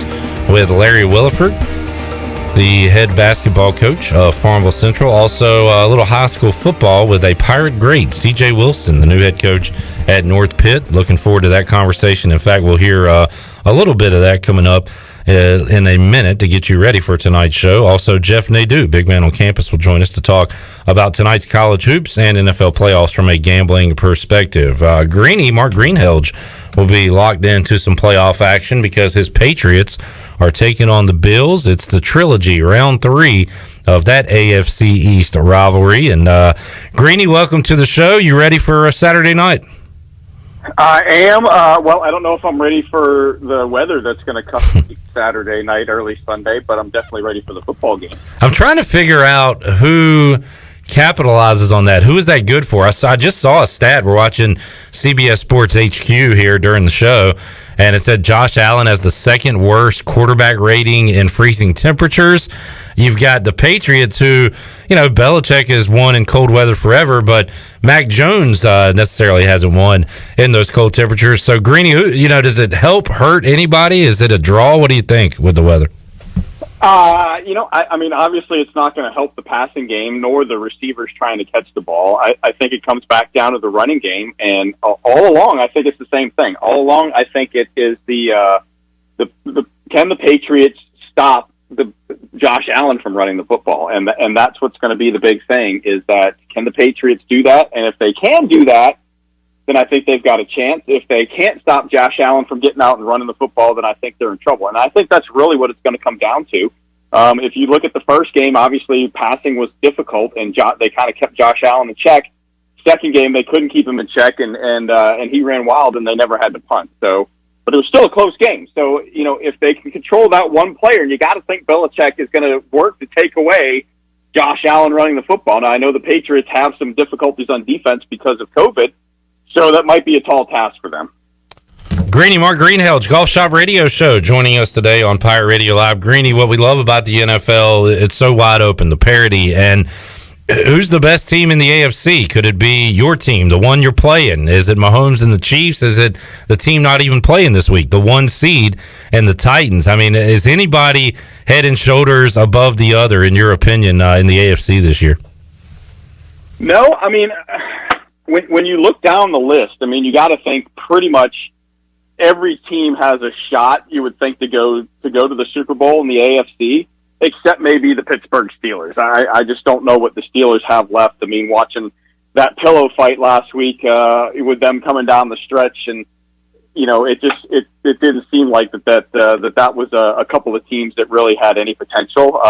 But watching the Raiders kind of, I mean, the Chargers did everything that they could do to try and win that football game, and the Raiders just kind of kept plugging along and then took it down and kicked the field goal at the end. So I think that might give the Raiders a little bit of a boost, but I would say maybe the rest of the teams have a pretty decent shot. I mean, you definitely think that the Patriots and Belichick have been there before. The Bills were very close last year. Obviously, Patrick Mahomes and the Chiefs look good. The Titans can run the football. And looks like Henry's going to be back for that game. So, obviously, they're going to be a tough one to handle. So, you really feel like anybody on the AFC side, except maybe Pittsburgh, and an outside chance for the Raiders, could be in that Super Bowl. And up for grabs on the NFC side as well. It's going to be fascinating. It all starts this weekend. You can hear the games right here on Pirate Radio. 2 games on Saturday, Raiders, Bengals, and Pats, Bills Saturday night. Then 3 games Sunday, and we'll have the Monday game as well, Cardinals, Rams. You can hear the Golf Shop Radio Show coming up Saturday morning, 8 to 10 a.m. here on Pirate Radio. And Greeny, before we get into golf, a little more on football. What's the what are the locals saying there in Charlotte? Black Monday has come and gone. We saw Joe Judge get fired Tuesday.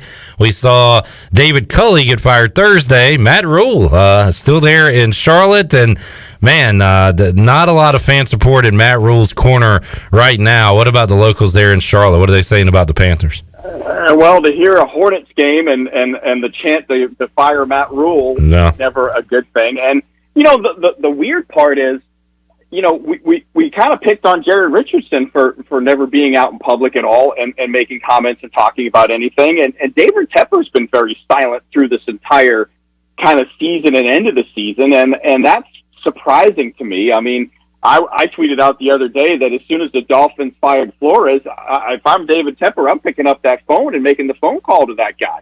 I think he's, for me, the best of the guys that got let go, and I thought he did a great job down in Miami.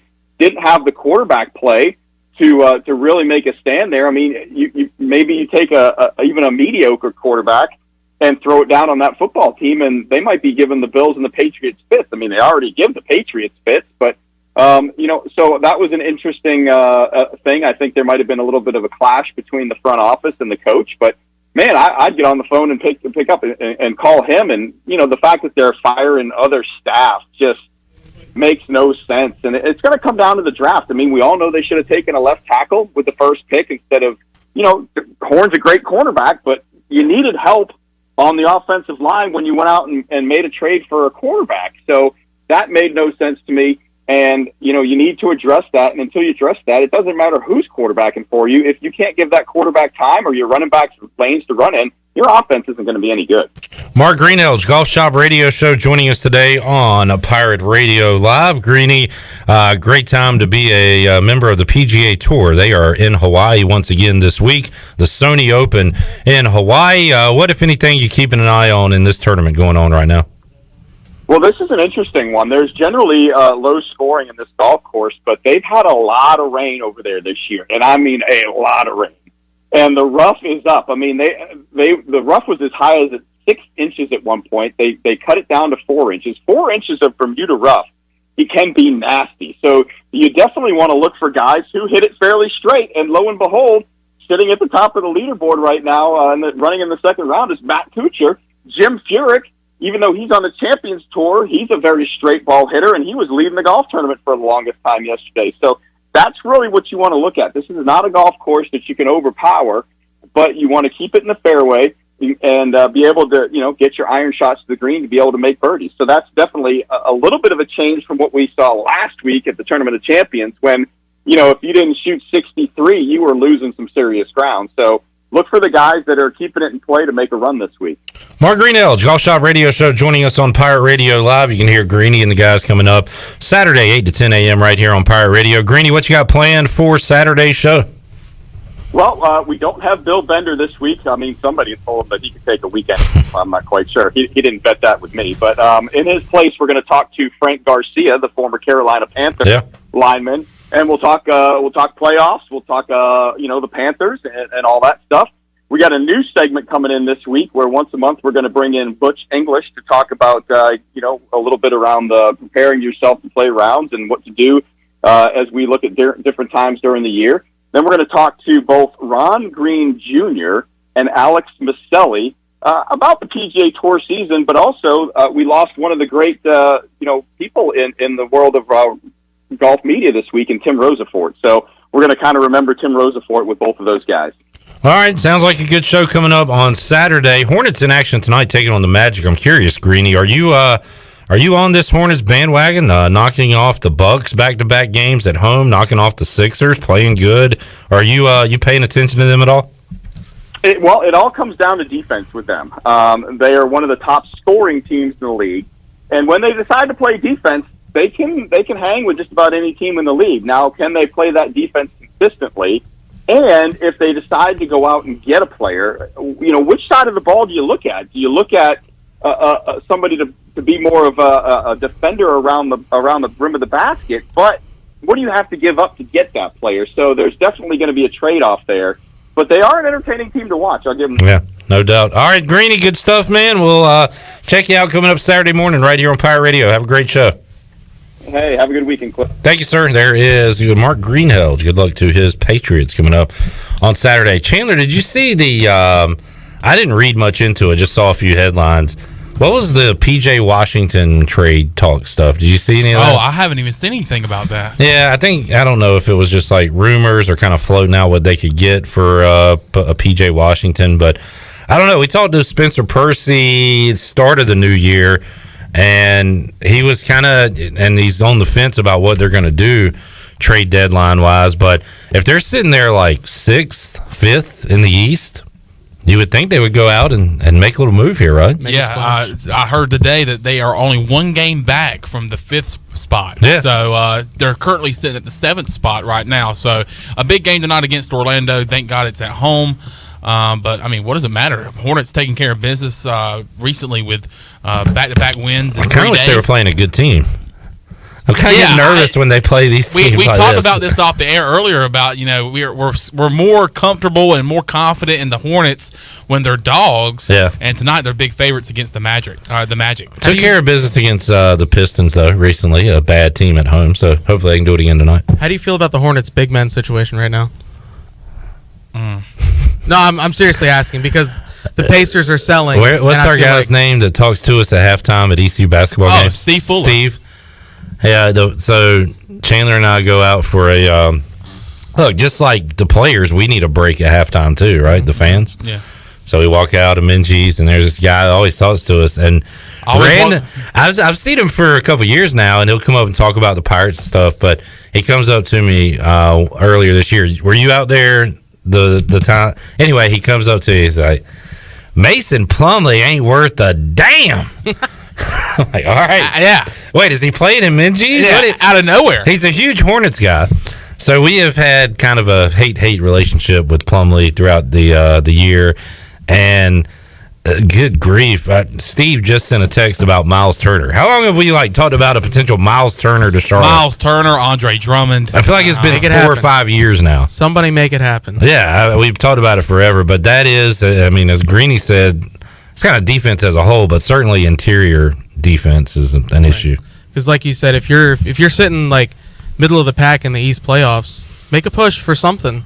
Try to get a first round home series. That would be huge. Absolutely. Yeah, as the Hornets are trucking through this season, the start of the season, the defense was a definite question, and it still is, but it's improving, and that's something that the Hornets are going to have to clinch on to try to ride this thing out and get a playoff spot. Yeah, defense wins games in playoff series, but if they can stay what they hot, do offensively makes me excited. Yeah, well, they're exciting, and what they do is exciting. You have a great passer in LaMelo Ball who's just dishing it out, and then now Gordon Hayward's starting to get hot for the Hornets too. I've said a few things about him and how he needs to step up. And Steve, our halftime buddy, Steve has had some choice words for Hayward. Has been on an incredible run here of late. It's been great to see, especially without my guy Oubre.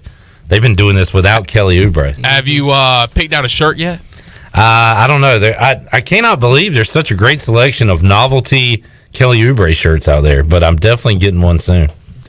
He's definitely, besides LaMelo, besides Bridges, Oubre's got to be top 3, top 4 fan favorite. He's got the hair. He's so silky smooth, and he's actually been a really, really good player this year. Absolutely. Yeah, great addition for the Bugs. All right, let's take a break. We'll come back. When we return, we'll wrap up hour 3. We got the high school huddle at 6 o'clock. We'll talk to the host of that show, Morgan Ahlers, coming up at 5. Well, here's a little tease of C.J. Wilson coming up later on that show. Pirate great, Super Bowl champ, and now the head coach of the North Pitt Panthers. So we'll hear a little bit of that when we return on Pirate Radio Live on a Friday after this.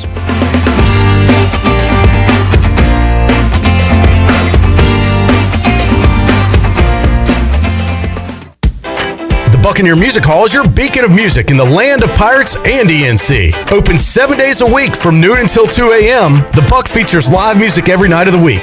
Tuesday is karaoke with DJ Captain Morgan. Wednesday is acoustic night. Thursday is the DJ dance party. And Friday and Saturday nights, it's live bands. Check out the Buck's Facebook or Instagram page for more information. The Buccaneer Music Hall. We'll see you at the Buck.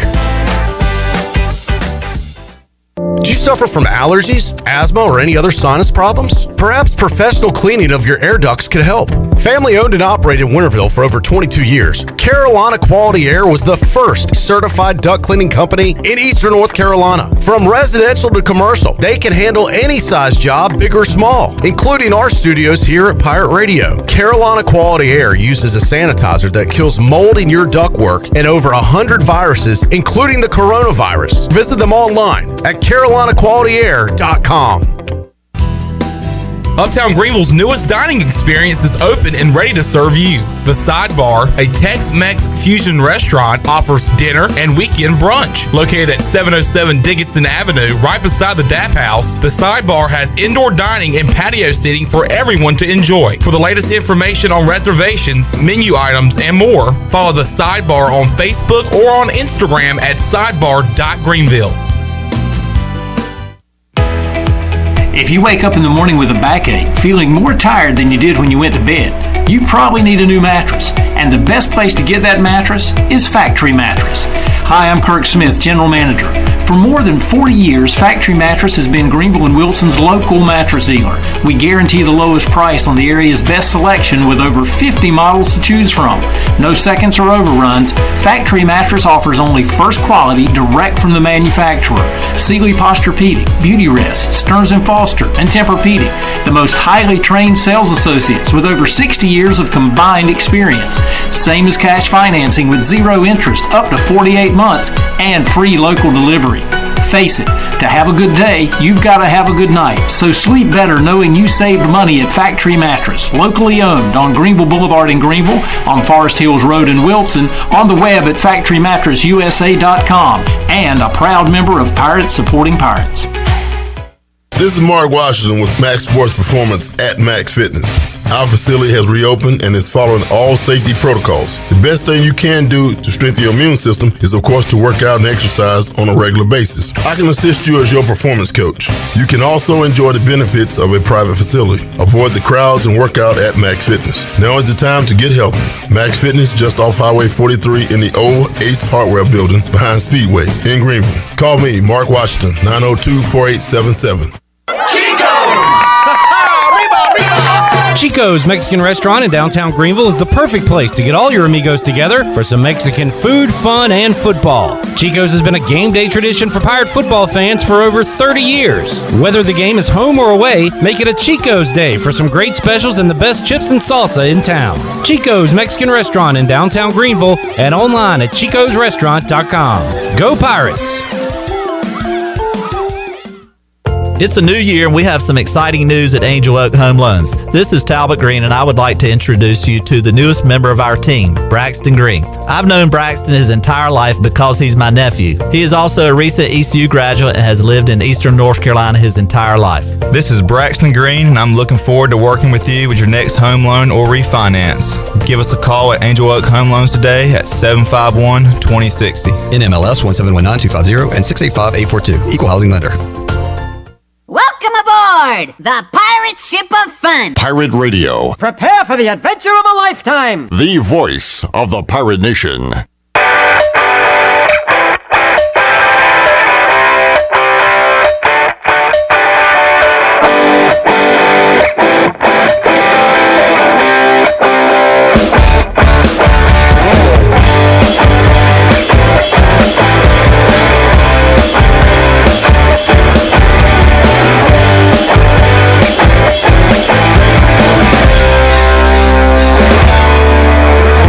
You're listening to Hour 2 of Pirate Radio Live. Now, back to the show. Welcome back to the show. Do you need custom t-shirts, apparel, or promotional items for your business, organization, or event? Keep it local and print it local with University Sportswear. Contact them today at University Sportswear Contact them today at universitysportswearenc.com, the official sportswear provider of Pirate Radio for 18 years. Now let's head back into the show. Here's your host, Clip Brock. Alrighty, good job, Chan Man. Also, CJ Schaefer here, putting in the work on a Friday afternoon. Grinding. Grit and grind calls the Grizzlies. Just ask Urban Meyer. Hey, CJ, I have compared you quite a bit to Zebo, Zach Randolph. Good jump shot? Why? Hard worker, good jump shot? No, I didn't have a good jump shot, but he was with the grit and grind. Grit and grind era. Yeah. Tony Allen? Tony Allen, great defender. Tony Allen and Zebo? That's who you guys are. All right. And I'm Mike Conley, setting you up. Chandler, CJ, we're going to hear from CJ Wilson momentarily. CJ was playing kind of in my early Pirate Radio days, but for you, Chandler, you were, how old were you in 07, 08, 09? 07, 08, 09. let's see, 07, I was 9 years old. Okay. So that puts I remember his days vividly. 07 was the first year of ECU football that I remember, like, in my mind. So that puts you, I was like Peach Bowl age that time. So I do remember a little bit, some Jeff Blake action and those guys. And then when I was a little older, my favorites were Larry Shannon. I like Clayton Driver because he used to wear some high, like his pants seemed to be really high. So I'd pull my sweatpants up in the backyard, catch some balls. I'm Clayton Driver. Scott Harley. So, like, you were a kid. Like, who were your favorite Pirates as a kid? Oh, man. Well, see, that defense was just so dominant. You had, in 07, you had Khalif Mitchell, man in the middle with Linville Joseph. You had C.J. Wilson, Pierre Bell. Love Pierre Bell. And Cotton. Jeremy Chambliss. But my favorite Pirate on the defensive side of the ball was Scotty Robinson. Scotty Robinson. I was a big Scotty Robinson fan. Great defensive end. Yeah. So and Zach Slate, I remember Zach Slate well too. Scotty had a violent sack on Case Keenum in just the slung him down like game. a rag doll. Yeah. And but he is now a police officer, I want to say. Yeah. I was talking to somebody the other day. I think it was Malcolm Gray. We were actually going over the defense. In that era, and I mentioned Scotty Robinson as one of my favorite Pirates, and he was like, I think he's a police officer now. So, yeah. But he's he's a good interview too. We need to get him on at some point because he was always good to talk to. But Rick Smith, he had a great DB room, man, because you had Coach. Who were some of the DBs in there? Emmanuel Davis and Leon. A lot of people don't remember him. Leon Best was real good. I remember Leon, and I remember Coach Skip Holtz used to call him Herman. Herman Best. That's right. And Kyle Chase, one of my favorites from that era. I remember Kyle Chase. Safety. Yeah, and then Van Eskridge, of course, at the safety position. So a lot of awesome Pirates back So those then. were like your childhood teams. Yeah. For ECU. That team was kind of like the team you had just mentioned, like around the Peach Bowl era, maybe. So CJ, we don't know a lot about you. We got your home address and you're from Pittsburgh, where you're from, and where your parents are from. Who did you grow up watching, like, in college football? Like, were you ever an ECU fan before you came to ECU? I followed ECU a lot because of, not by like family affiliation or anything, but I had some friends who had family who went to ECU mostly. So that was kind of my affiliation. And so what are like your first memories? Danny Webster. So Danny Webster was Havelock? Mm-hmm. Yeah. So I always say when people are like, who's the best high school player you've seen? And it's like all these NBA and NFL greats. Danny Webster almost beat J.H. Rose on that field by himself one night. And I was there to witness it. He was unbelievable in high school. He played just about every position, right? I feel like he was returned punts, throwing the ball to himself and catching it. It was nuts. So Danny Webster, unfortunately, his career didn't end well at East Carolina. Yeah. But so that was, what is that, like early teens? That was probably like 2011, 2012, 2013. I think so, I'm trying to remember. I can't really remember. Definitely 2012 because I remember, we started that year with Rio Johnson at quarterback. And then it ended with, obviously the captain, Shane Carden. But Danny Webster with some exciting, electrifying plays in his days at ECU. What's the phrase? He died so Tyler Sneed. He walked so Tyler Sneed could run. Yeah. He was a great inside receiver. Just, I don't know. I guess couldn't figure it all out. But all right, so there you go. Those were the days, Clip Brock. We took that walk down memory lane because we're going to hear from C.J. Wilson coming up on the high school huddle. Let's get a little tease of that right now. Morgan asked C.J., now that he's a head coach, about all the great coaching he's had over the years, whether it be high school here at East Carolina or in the NFL, and C.J. talked about that. Yeah, just like you said, I had an opportunity to thank God for the second chance to get a chance to play at East Carolina under Skip Holtz. Came in as a small 218-pound and gained about 30 pounds my first semester there. And just a great coaching staff, Coach Holtz and Coach Hood, my defense coordinator.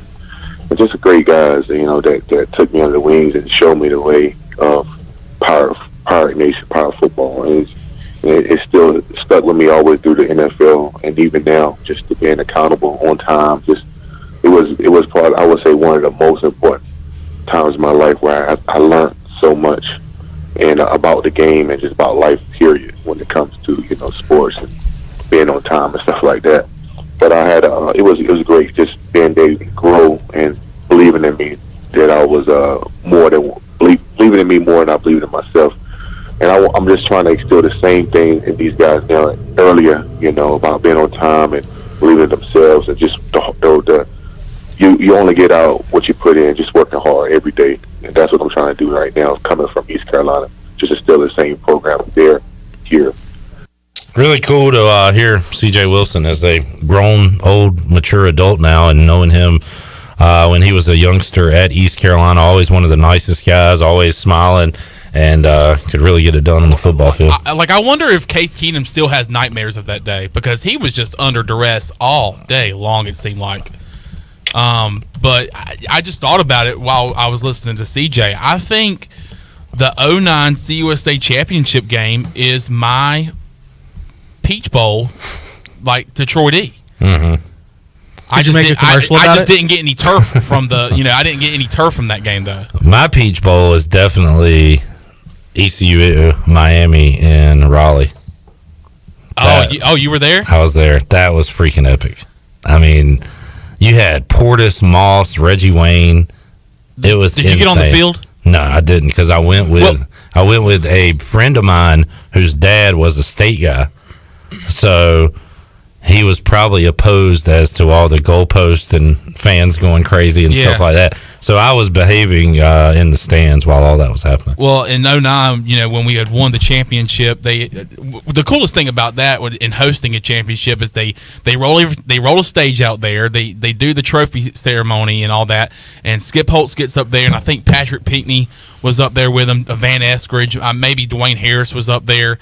But I remember Skip Holtz saying, "Now we invite everybody onto the field to celebrate with us." And I was, as a kid, like, "All right, let's roll, let's go, come on." And so we got down there and we took some pictures. And somewhere deep in the vault, there is a picture of me and my brother with Emmanuel Davis, with the hot off the press CUSA championship hat on. So great memories. Chandler, let's name every Pirate that scored a touchdown in the Conference USA Championship game, winning over Houston. This running back from Charlotte had 2 touchdowns. I don't know where he's from. I do know Giovanni Ruffin. He had 1, Giovanni Ruffin. My clue for that was going to be this workout legend. Okay. Yeah. Dominique Lindsay had 2.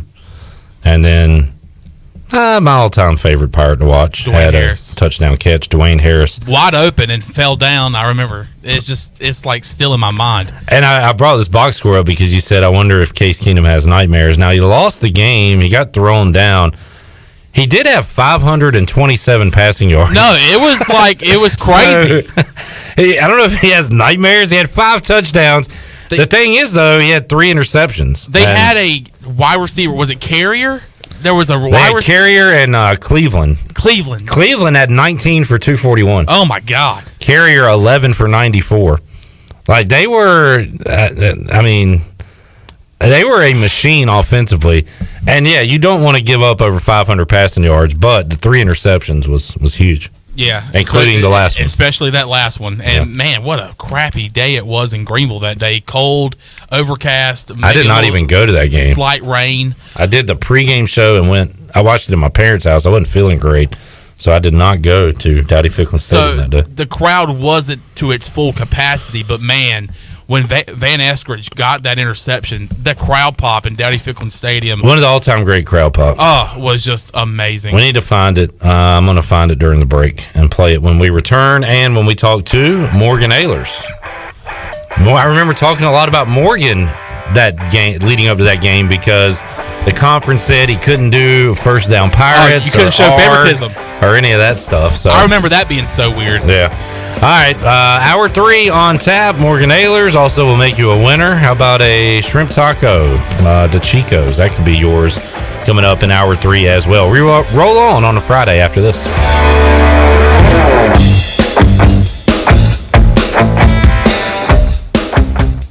Hey Pirate Nation, Lindsay Gray here with Carolina Caliber. In 1960, my granddaddy started his firearm business right here in Eastern NC. Still family owned and operated, we have the area's largest selection for outdoor shooting sports and accessories and are one of the nation's top firearm dealers. At Carolina Caliber, we have everything you need from hunting, home defense, and personal protection, including a wide variety for ladies and youth. We buy, sell, and trade. It's a time-honored tradition. Visit us at Carolina Caliber on Fire Tower Road in Winterville. This is Dr. Phil Perdue with Orthopedics East and Sports Medicine Center. My colleagues and I recognize how difficult this time is for everyone in our community. We continue to see patients during the week while taking precautions to keep everyone safe. Our extended care clinic is now open on Saturdays and Sundays from 10 a.m. to 2 p.m. so you can avoid the emergency department for your urgent orthopedic care. For more information, please contact us at 757-2663 or visit our website at orthoeast.com. 0% alcohol, 0 grams of sugar, full Budweiser flavor. For all the moments you want a beer and need to stay on your game. Budweiser Zero, 0 alcohol, 0 compromise. UBE and PirateWear.com is excited to offer Pirate Nation the largest selection of new ECU merchandise and tailgate supplies ever. UBE has the best prices in town, so that makes UBE your one-stop shop for all things ECU. UBE does daily restocks of Champion, Adidas, and Under Armour. Don't forget to bring your young Pirates in to plunder the Crow's Nest, which is the only kids store dedicated to ECU. Plenty of free parking uptown in Greenville. Visit them at PirateWear.com. Go Pirates!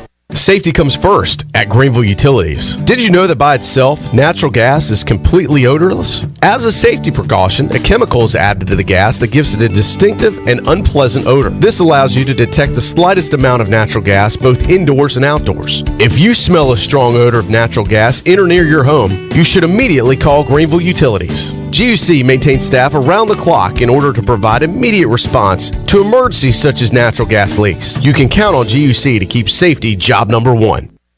This is Martin Truex Jr., and as a NASCAR Cup Series champion, I love one-stop shopping. When I need fresh tires or fuel during a race, my pit crew takes care of everything. Off the track, I have an auto owner's independent agent. They handle all my insurance in one place: car, home, life, and business.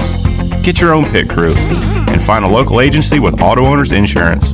This is Norm Bryant with Town Insurance in Greenville. Call me today at 756-8300. Go Pirates. Woo! Papa John's just took their fresh, never frozen dough and hand stretched it New York style. So you can fold it or not. I ain't gonna lie though, I fold it. Get a New York style pizza from Papa John's.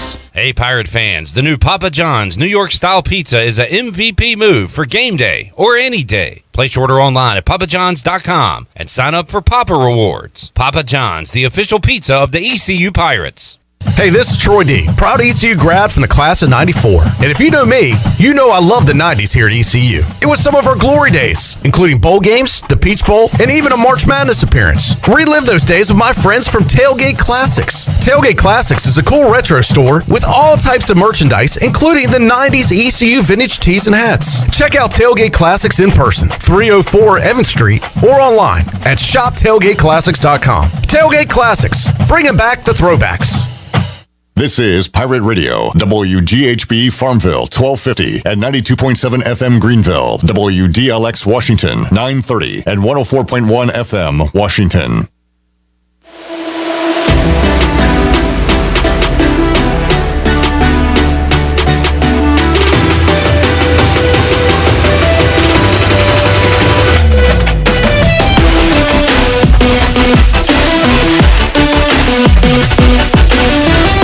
You're listening to Hour 2 of Pirate Radio Live. Now, back to the show. Welcome back to the show. Watch all of Pirate Radio's local programming on YouTube Live. Go to YouTube and search for Pirate Radio TV and subscribe today. Watch Pirate Radio Live Monday through Friday from 3 p.m. to 6 p.m. And just go to YouTube and search for Pirate Radio TV and subscribe today. Now let's head back into the show. Here's your host, Clip Brock. All right. Chandler saw something on social media about Ron Hunter in a good mood. He was in a very good mood. The only time he hasn't been in a good mood was when he came to Minji's. Because the only team, apparently, that can beat Tulane is East Carolina. Just call us the Ron Hunter Stoppers. He is very entertaining to watch, as we saw him lose his bleep several times in Minji's when they came here. Another Pirate home game coming up. By the way, I don't even think we've announced this yet, Chandler. CJ, you could be a part of this. We have our next watch-along planned. Man, that Oklahoma game was fun. Yep. Our next watch-along is going to be February the 5th. That is a Saturday, 2 o'clock, when the Pirates go on the road to face Tulane. So the rematch with the Ron Hunters. Who knows? They could be like top 10 in the country by then if they keep winning. I mean, maybe I'm overstating that, but they're maybe. But I mean, if they keep winning, maybe top 25. They just won in there somewhere on the road at Wichita State earlier this week. Not sure who the Fighting Corey Glores have this weekend. All right, let's head out to the Pirate Radio live line and talk to the host of the High School Huddle, the voice of Dowdy Ficklin Stadium and Minji's Coliseum. He is Morgan Ahlers. Hello, Captain Morgan. Mr. Clip Brock. Morgan, you got a conversation with CJ Wilson coming up on the High School Huddle. So we took a trip down memory lane, and right before we took a break, we talked about Van Eskridge's interception to win the Conference USA Championship in 2009 and the amazing crowd pop when he got that pick with the great Ron Franklin on the call. And I pulled it up during the break. Let's hear it, Chandler. Crowd coming to life, trying to help out the home folks here. Pirates trying to be the first team in this conference to win back-to-back Conference USA titles, and right now Houston, down 6, has got 50 seconds left in the ball game. Looking, going to go long for the end zone, and the ball is bounced and intercepted. Eskridge. One word, Eskridge, and that crowd pop. That is chills-inducing. Still gives me chills every time you hear it. Morgan Ahlers was there. I remember talking about you and to you that week here on Pirate Radio, Morgan, about the whole you can't show any favoritism, you can't do any args, all that stuff. I remember talking to you about that leading up to that game that week. Yeah, that was when they said you had to be very neutral, which, of course, if you've watched the conference championships played at home stadiums, now there is no neutrality in any of these things. But I can't remember his name at the time. I think it was Britton Banowski. Yeah, the commissioner. He came by and said, now you have to be neutral, but it can be a purple shade of neutral. Okay. So when we would do the first down Pirates, I would then, when Houston had it, I would say, during that game, I said it was a Houston first down. Correct, right. Of course, the folks at Houston didn't know what the heck I was talking about, and worked out fine. Yeah, they didn't care anyway. This game, and you mentioned Paul Franklin. I had a chance to meet him before the game and talk to him a little bit. He was one of the great play-by-play voices ever in college football and sports in general and television. Really a nice gentleman. Had a picture taken with him.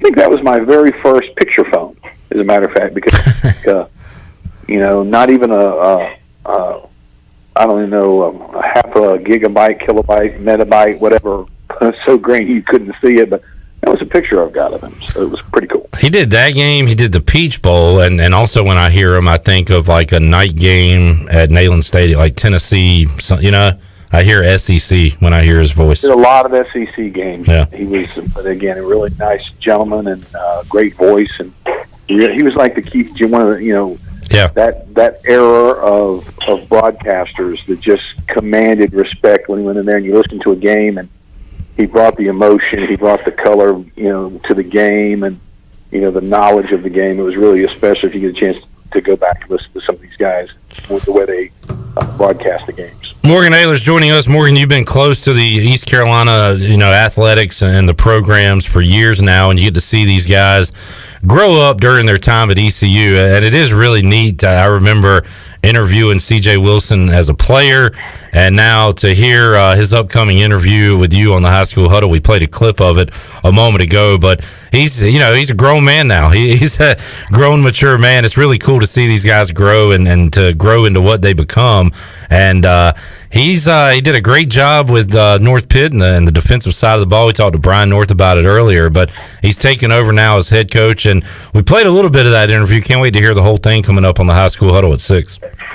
Yeah, I had a chance to, sit down with him yesterday and do that interview, and he's such a good person, and he's always been that way. He's been a leader by example, and had a great career here at East Carolina, and played 6-7 years in the NFL, won a Super Bowl ring with the Packers, and kudos to him for making a decision and really working toward that last year. I had a chance to go in and coach defensive line, and we talked to him about his background and what he wants to do at North Pitt. And I just think, and I know people don't like to hear schools as stepping stones, but I got a feeling you're going to see what C.J. Wilson can do the next couple of years, and he's going to move up the ranks really well because he's such a knowledgeable mind when it comes to football.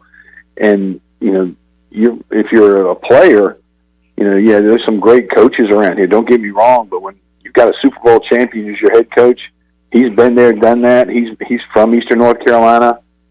You listen to this guy and you do what he says, and if they do it, North Pitt's going to be a force to be reckoned with. And your other guest, Morgan, Farmville Central, it's not a stepping stone, it's a basketball factory. But I've always wondered, what is Larry Williford's move? Does he just stay there, win championships, and become the winningest North Carolina high school coach in history, or does he have aspirations to go to college, to go somewhere else? And he's still a young guy, Morgan, and all the wins. But man, he has had some amazing teams there at Farmville Central. I know you'll be talking to him too tonight. Yeah, they got a big game tonight against Greene Central. Of course, Farmville Central has a couple players out due to injury, but Greene Central has a pretty notable coach as well there, Morgan. Yeah, Theodore Blue Edwards.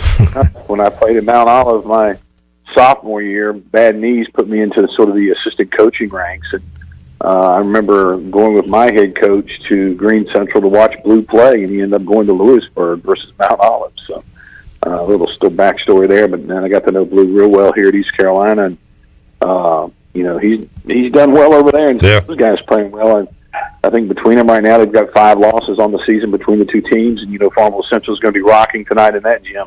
And that's and we talked to Larry about it. There's such a cool deal when you have that high school element that's still important to communities. And Greene Central athletics, Farmville Central athletics, those schools like that, Aiden Griffin, fans, that's a part of their lives. The people in those communities grew up there, went to school there, having kids now, and their kids are going there. So it's really a neat deal. That's what high school athletics is all about. Yeah, and you've got people over there tonight that will be talking to each other as if they are part of the extended family of Terquavion Smith, because they watched him grow up and then turn into a college player. And man, Morgan, I hate the jersey he's wearing, but how about the start to his college career he's having with NC State? Boy, he has gone out there and just lit the ACC on fire. Yeah. We knew he was a good player just watching him out there, but he's found a really good role in, at NC State, and he's a tough matchup. And I think what you're going to find, though, there's some coaches in that league, in the ACC, and players in that league that are going to be, you might get them the first time through, but the second time through, they're going to bow their chest a little bit, and you might not find it as easy going out and getting those 15, 20-point games as you did the first time through. So it's going to be interesting to see how those match up in the second half of the season. Morgan Ahlers joining us, voice of Minji's. Going to be a fun one in Minji's tomorrow. Hoping to see a good crowd there. I think it'll be a pretty spirited crowd when Memphis comes to town. And on that bench, you've got Penny, Larry Brown, and Morgan, my challenge to you, I want you to try to see if you can get Rasheed Wallace a technical somehow tomorrow. Try to entice him into a tee if you can. Rasheed, boy, I tell you what, he had a little feisty temper when he played, that's for sure, but NFL and in college. But yeah, there's a lot of coaching, talent, basketball talent on the bench. Larry Brown, legendary coach, Hall of Fame coach, was brought in. I think Penny brought him in maybe to give him some, bench help, coaching help, because Penny's still learning how to be a Division I basketball coach. Yeah, tremendous player, tremendous career, All-American, and of course the famous little Penny commercials that they used to have, to me, were some of the best ever. Recruiting wise, he's proven that he can get that done. Now he's got to get everybody playing on the same page. That's, I think, the key there, and it's going to be interesting to see who's eligible to play for Memphis tomorrow. They've had some injuries. They've had some COVID issues. I know they lost the other night, and they're going to be coming in here hungry, and so is East Carolina. You know, people. It's funny with the East Carolina fan base sometimes, and you know, whether you read the message boards or you don't, you see some of these people. You know, let's fire him, let's get rid of him, blah blah blah. East Carolina's a whole lot better basketball team this year than probably been in the last 10 years. I mean, they've got the talent on the floor. They lost to Temple on the last second three-pointer. Yeah, they got down, I think, 23, 24 points the other night to Cincinnati, but came back and made a game of it late. You know, tremendous game by Vance Jackson. Those are the kind of, I mean, you think about it. When's the last time East Carolina's had players that have gone out, different players that have gone out and hit 30 points in a game? Yeah. And I think East Carolina's got, two and one of them close third. You know, we got some players that can play, and I think it's going to be a good basketball game tomorrow night. Now, the students show up. I hope the fans show up at 4 o'clock at Minji's Coliseum and really get after it, because that can make a difference in whether East Carolina wins this game or not. I'm excited. Looking forward to it coming up on Saturday, 4 o'clock in Minji's. Morgan, NFL playoffs, wild card weekend. Let's see. What do I want to ask you? Let's just run through them real quick, Morgan, and you give me a thought in 5 or 10 seconds. I love this matchup. Wild card weekend. Raiders-Bengals. Like, I did not have this as a matchup I wanted to see going into the year. This is my favorite game of the weekend, with the way the Bengals are flying on offense and Zay Jones coming along late in the year for Las Vegas. So, Raiders-Bengals. Who you got in that one on Saturday? Bengals. Patriots-Bills, part 3. Who you got? Bills. You really are taking this 5 to 10 seconds thing seriously. I appreciate it. Eagles-Bucks on Sunday. Who you got? Bucks. 49ers-Cowboys. Cowboys. Steelers-Chiefs. Chiefs. Cardinals-Rams. Would like to see the Steelers win, but I think the Chiefs are going to win. Well, you ain't gonna. Cardinals-Rams. Cardinals-Rams. This is going to be I think the tough matchup of the weekend. The Rams, if they play the way they're capable of playing, can handle the Cardinals, but you know, the Cardinals can get hot and score on anybody, and I think this could be a really high-scoring game. So I'm going to go with the Card-Rams. Card-Rams. All right, the picks are in for Morgan Ahlers. Morgan, good stuff. Looking forward to hearing some hoops and football talk tonight, Morgan. High school huddle. With the Cardinals. How about that? You're going with the Cardinals? Going with the Cardinals. All right, it's official.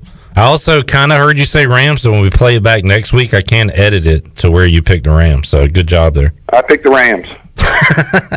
Morgan, high school huddle coming up. You're going to be talking some hoops here in the next few weeks. Yeah, we're going to try to do it where it's not as in depth as we do on Friday night football with all the coaches. But we're doing a 30-minute show every Friday, and we're going to try to this time of year talk with a local high school coach, and then try to find somebody that's been around this area, either played high school sports or a sports figure or a sports personality that maybe can bring some insight to different areas, whether it's college, pro, or whatever, in the second half of the show. So we're excited about that. Looking forward to it. Good deal. And that's exciting. And also coming up after the high school huddle, a show Morgan will be interested in and maybe a future guest on.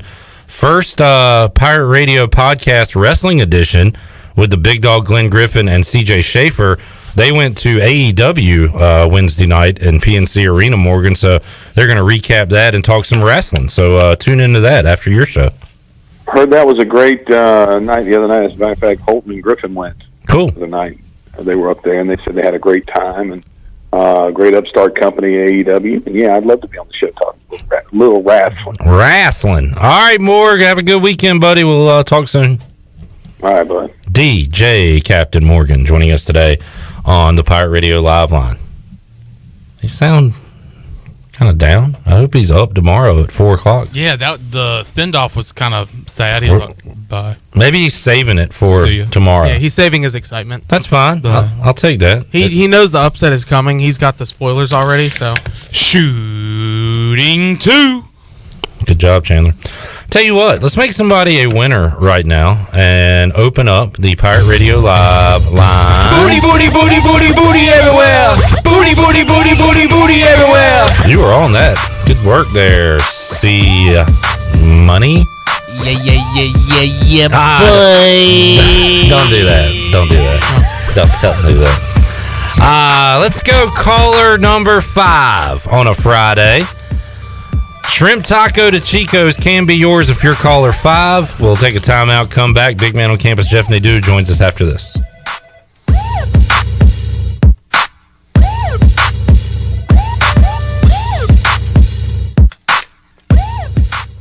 Hey Pirate Nation, this is Tom Brown from Brown & Wood Buick GMC Truck. We've been serving the Pirate Nation in Eastern North Carolina for 83 years. We have 4 brands, 3 generations, 2 showrooms, and 1 goal to make sure you leave a happy customer. This month at Brown & Wood, get an all-new 2022 GMC Sierra 1500 and save up to $2,000 off. And as always, Brown & Wood is the home of the lifetime powertrain warranty. We're located on Greenville Boulevard next to the Convention Center, or shop us online at brownandwoodauto.com. Hey Pirate Nation, this is Holt Nailers for my friends at Arc Point Labs. Just as I trust my teammates, you can trust Arc Point Labs to give you quick and accurate results for all your laboratory testing needs. If you are in need of COVID testing for your return to school, work, or for travel, Arc Point Labs is offering same-day PCR and antigen testing with little to no wait time. Please visit any of the 6 Eastern North Carolina Arc Point Labs locations or make an appointment now at onehourcovidresults.com. Go Pirates! Do you suffer from allergies, asthma, or any other sinus problems? Perhaps professional cleaning of your air ducts could help.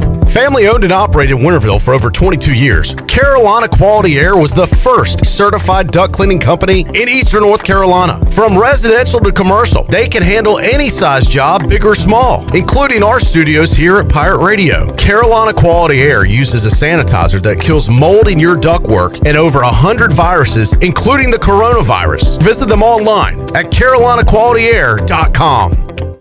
Warren's Hot Dog Pizza. Homemade lemonade. Hey, Pirate Nation, are you ready for some Warren's hot dogs? Warren's Original Hot and Judy's Mild Sweet Chili Hot Dogs have been the official hot dog of sports fans for over 30 years. Pick up a tailgate special this football season of 10 or more hot dogs for only $1.50 each. Warren's in Greenville across from Ron Ayers Motorsports and the new Chocowinity location next to the fire department. Warren's Hot Dogs. Want some? Get some. Go Pirates.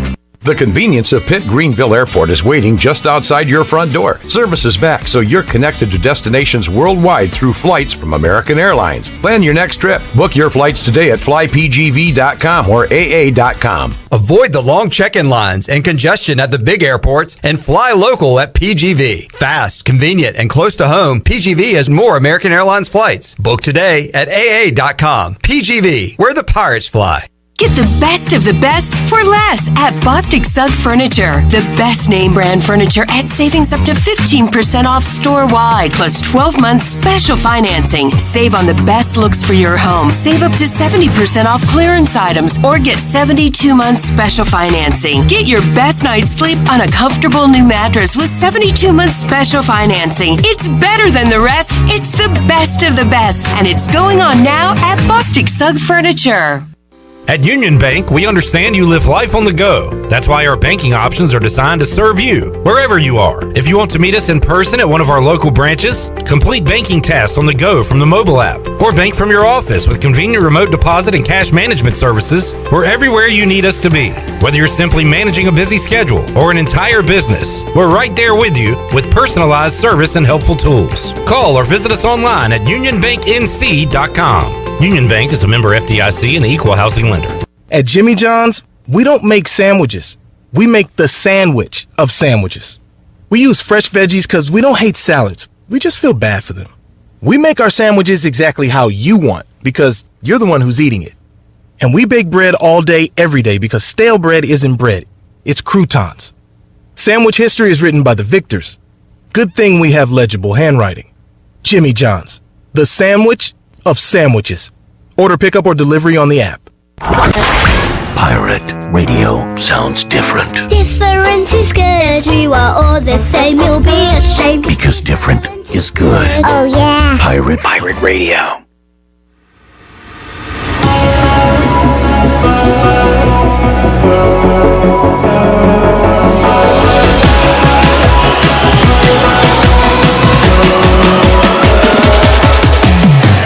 You're listening to Hour 3 of Pirate Radio Live. Live. This hour of PRL is brought to you by Bud Light, reminding Pirate fans to stay in the game and drink responsibly.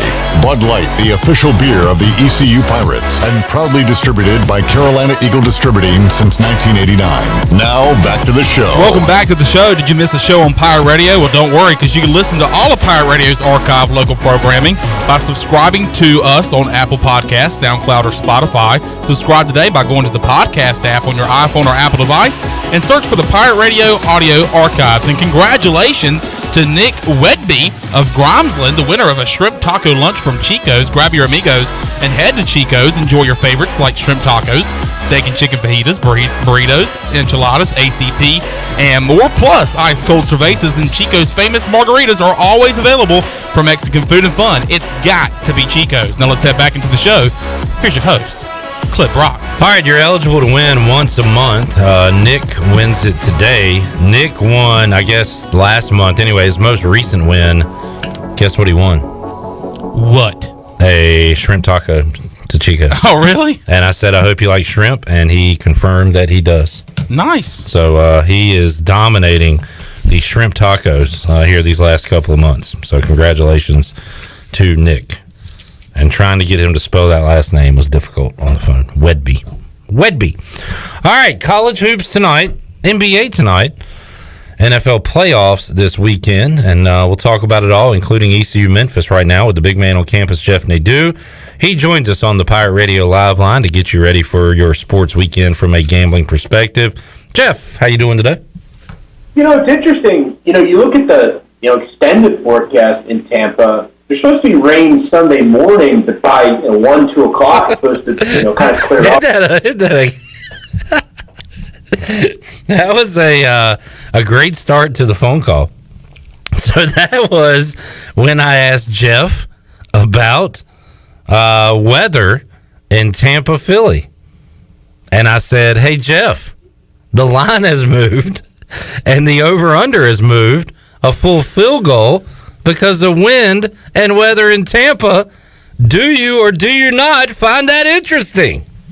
It's interesting. You look at the extended forecast in Tampa. There's supposed to be rain Sunday morning, but by 1, 2 o'clock, it's supposed to kind of clear up and just be partly cloudy. Now, the wind is the issue. Obviously, I'm not real worried about rain. It's wind.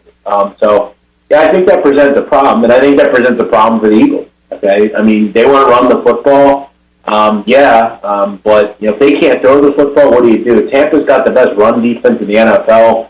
I just don't think this is a real good matchup for the Eagles. I've said that before, and I'll say it again. These teams played each other, it seems like forever ago, but I mean, the Eagles, they were able to move the ball. Remember, they had a late touchdown in that game, and it really should have been, a double-digit victory as opposed to a 6-point victory. So, Tom Brady did whatever he wanted, 34 for 42, had almost 300 yards. Now we flip it, and it's now in Tampa. I've said before, I bet the Bucs. I think they win by double digits there.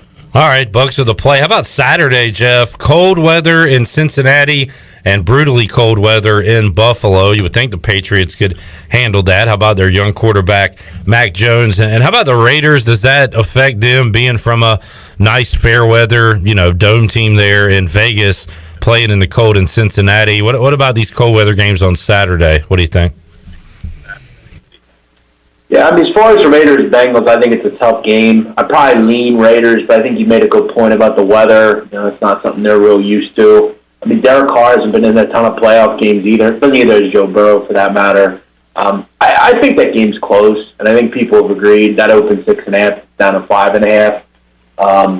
You kind of just feel like that's a 24-21 type of game. I lean Raiders. I haven't had a ton of luck backing or betting against them, though, this year. As far as the Patriots-Bills, that's going to be a brutally cold matchup. I trust the Bills. It's not that I don't like the Patriots. It's just, Mac Jones, he's a young rookie. I feel like Josh Allen, this is kind of where they kind of figured things out. I think defensively they're better this year. And I think they're the better team. They're at home here. I don't love the rookie quarterback on the road. I think the kid's a great player, and I think long-term he's the answer. But there's no, shame in losing to the Bills. I think this is where they just come to play. Felt like maybe they lost a little interest. The certain points in the season. I think they're better than what their record indicates. I think the Bills could be the best team in the NFL. I mean, now's the time to turn the page. I think Josh Allen comes to play here and takes care of the Patriots. I had the Patriots in both of the meetings in the regular season. Won one of them on the cold, windy Monday night game, and then in that second game in Foxborough, Josh Allen was absolutely lights out. Every time they needed a play, 3rd and 9, whatever, he would make it. And starting to lean that way again. And maybe go with the Bills in this one. Jeff, how about Monday night? No real dominant teams playing this weekend, and it's so much parity, so you can find flaws in everybody. And, Stafford, is he ready for the big moment with the Rams? The Cardinals tend to fade here at the end of the year. So, I don't know. Both of these teams not really exuding much confidence heading into this game on Monday night. Any thoughts on Cardinals-Rams? Well, this is, I think, why you brought someone like Matthew Stafford in, right? I mean, Matthew Stafford, obviously Jared Goff wasn't the long-term answer. I like Stafford. I've always been pretty high on him as a quarterback. I think he's terrific. But you're right, this is uncharted waters for him. I also do look at the fact that I just think the Rams, if you ask me who the best team in the NFL is, I would say it's the Rams. I think defensively they're absolutely nasty. People like Jalen Ramsey and Aaron Donald. Look, I like the Cardinals. They come across as a bit of a gimmick to me. I know they've had a good season, but I don't know. I feel like they were a lot better towards the start of the season as opposed to the end. I just think the Rams defensively are a little bit more, solid. I like what Stafford. Obviously, I like the receiver. Cooper Kupp has been terrific all season. I think this is a pretty solid number. I mean, I think anything under a touchdown I'm pretty happy with. Obviously, 4 is terrific, and I want to hang there and grab that.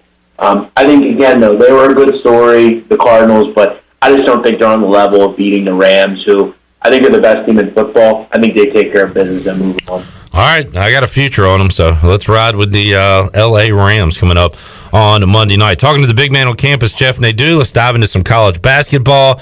You don't want to get on Jeff Nadu's bad list, and I got a feeling the Bonnies are either there or on their way getting there. Can you give them one more shot tonight, Jeff? -3 at home against VCU. That's a 7:30 game. Should be a pretty good game coming up tonight.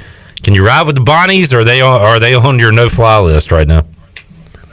No, I wouldn't say they're on my bad side, to be honest. I haven't really bet them much. I mean, I had them the other night, but, they haven't looked great. I haven't lost much money on them, though. I am willing tonight to grab them. I think this is a good spot for them. Obviously, the other night, it's tough to win on the road, really, against anybody. But, tonight you're at home. You get a team in VCU that I think is a little overvalued. I think VCU is a gimmicky team that if they can't turn you over, they're not going to be effective. I think they're a really bad half-court offense as well. I think St. Bonnie's are smart enough to knock it out and run with them.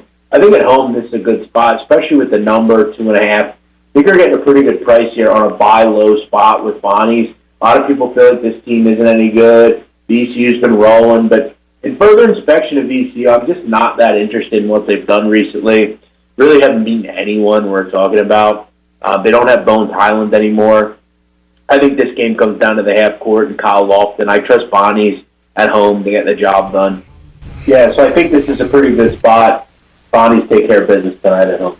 All right, that's at 7:30 on ESPN2. Another one in the A10. Little prime time, good TV action for the Atlantic 10 tonight. Davidson taking on Richmond. You've also got some Big Ten action tonight. Nebraska and Purdue. Purdue heavy favorites there. Let's see. We've got Michigan, Illinois coming up at 9 o'clock. Illinois big home favorites in that one. Anything else tonight you like on the slate, Jeff? Yeah, I'm fascinated by Michigan, Illinois. You're just kind of waiting. When is Michigan going to bring in that game and get the job done against a good team? This is the spot. And if you can't get off the mat for this game, I don't really know what to say if you're Michigan. Is Illinois good? Yeah, but I think Michigan has the ability to be really good as well. I look at this game a lot like UCLA-Oregon last night, where Oregon really hadn't been talked about. They really hadn't looked great. It was time to get off the mat, and they get off the mat. If Michigan can't tonight, I don't know what to say. I think this is too many points. I think they're a good team. Ultimately, I think they'll have a good, solid game out of Dickinson. I think they'll get legitimate point guard play. Do I think they win the game? I don't know. Wouldn't be surprised if they do. But I'm willing to take one more shot on Michigan. I would go crazy on this game, but there's still a lot of points to do for the team at Michigan. You'd hope they get off the mat. Jeff, what games, anything in particular where you're looking at for this weekend? Well, we'll wrap it up with ECU Memphis. I'll get some quick thoughts on that. But, really heavy slate this weekend, top 25 action, great games. Anything you're looking forward to? Yeah, I think Saturday I like Arkansas. If I can get the right number with them, I'm interested. LSU's really been living on the edge for a while. I think they've been a bit lucky in certain games. But I think tomorrow the number is just going to be too high. I think they're going to overrate them at home against Arkansas, who's not going to have Musselman. But Arkansas is good. I mean, they've lost 3 or 4, but they're a good basketball team. They have a ton of kids that can run and play hard. So I think they're just going to be overvalued tomorrow. I have that one circled. And Jeff, this is from a long-suffering East Carolina basketball fan. I'm nervous about the Pirates tomorrow because they take on Memphis. Memphis is desperate.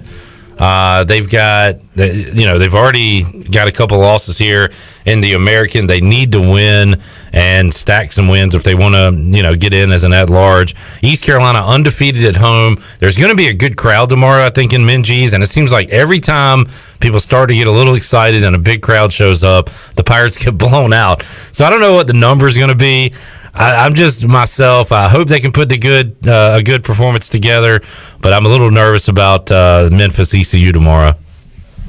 Yeah, this is really going to be a question of A, what the number is, and B, what does the personnel situation look like for Memphis? I faded them the other night against Central Florida, and it was great. They didn't have DeAndre Williams, they didn't have Tim Lake or Alex Lomax. Look, if Williams doesn't play, I would back ECU. Really wouldn't matter the number. Okay.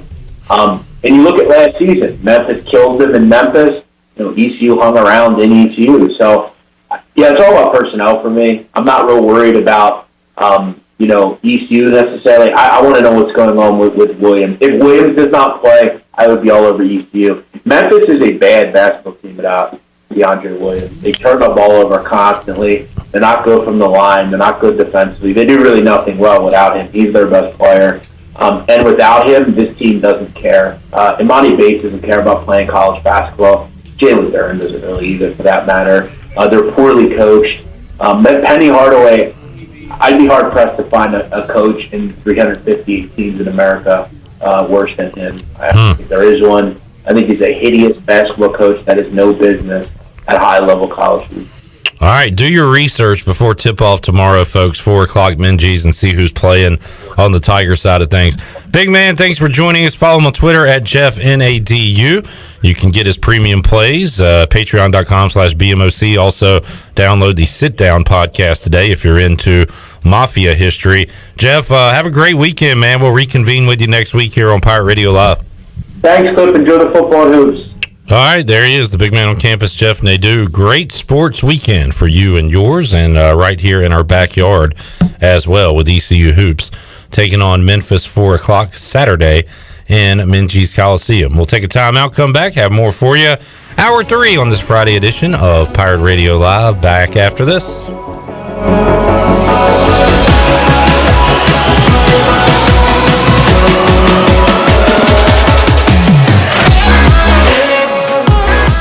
The Buccaneer Music Hall is your beacon of music in the land of pirates and ENC. Open 7 days a week. Plus, the Buck has live music every night, along with football. The Buck has a brand new 15-foot 4K screen, the only one in Greenville, and over 18 big screens with all your college and pro action. Sunday Fun Day will also be stocked with the biggest Bloody Mary and Mimosa bar, along with the NFL Sunday Ticket and food trucks out back. Check out the Buccaneer Music Hall. Open every day, noon until 2 a.m., with live music every night, and now football and food trucks during the day.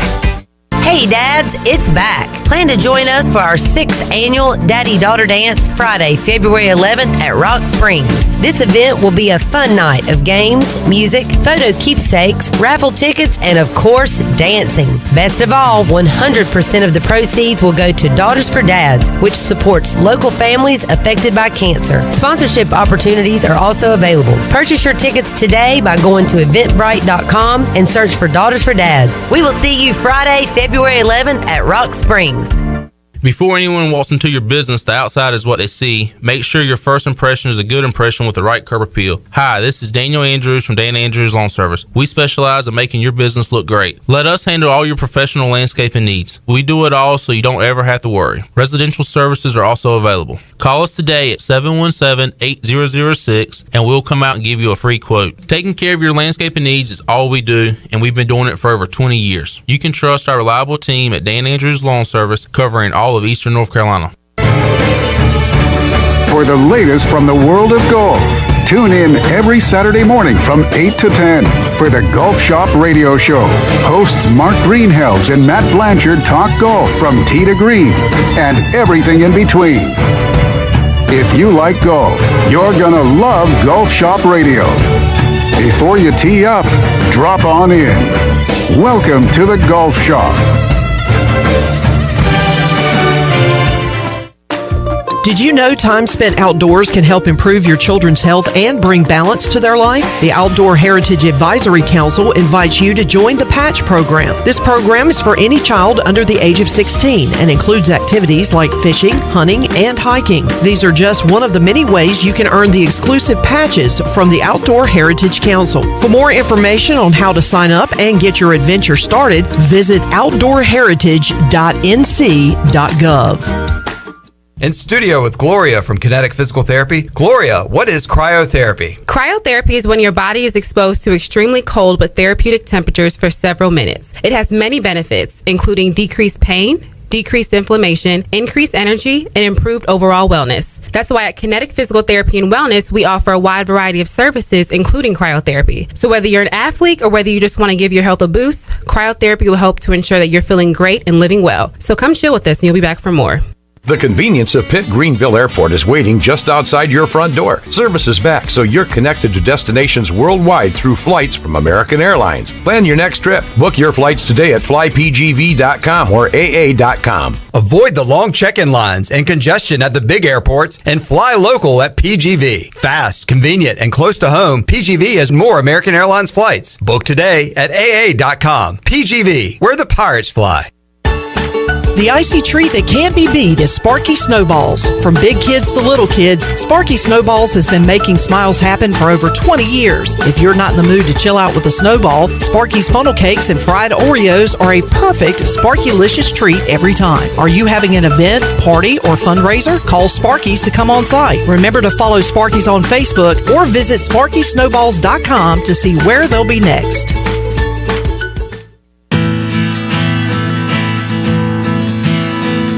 Yo ho, you're listening to Pirate Radio.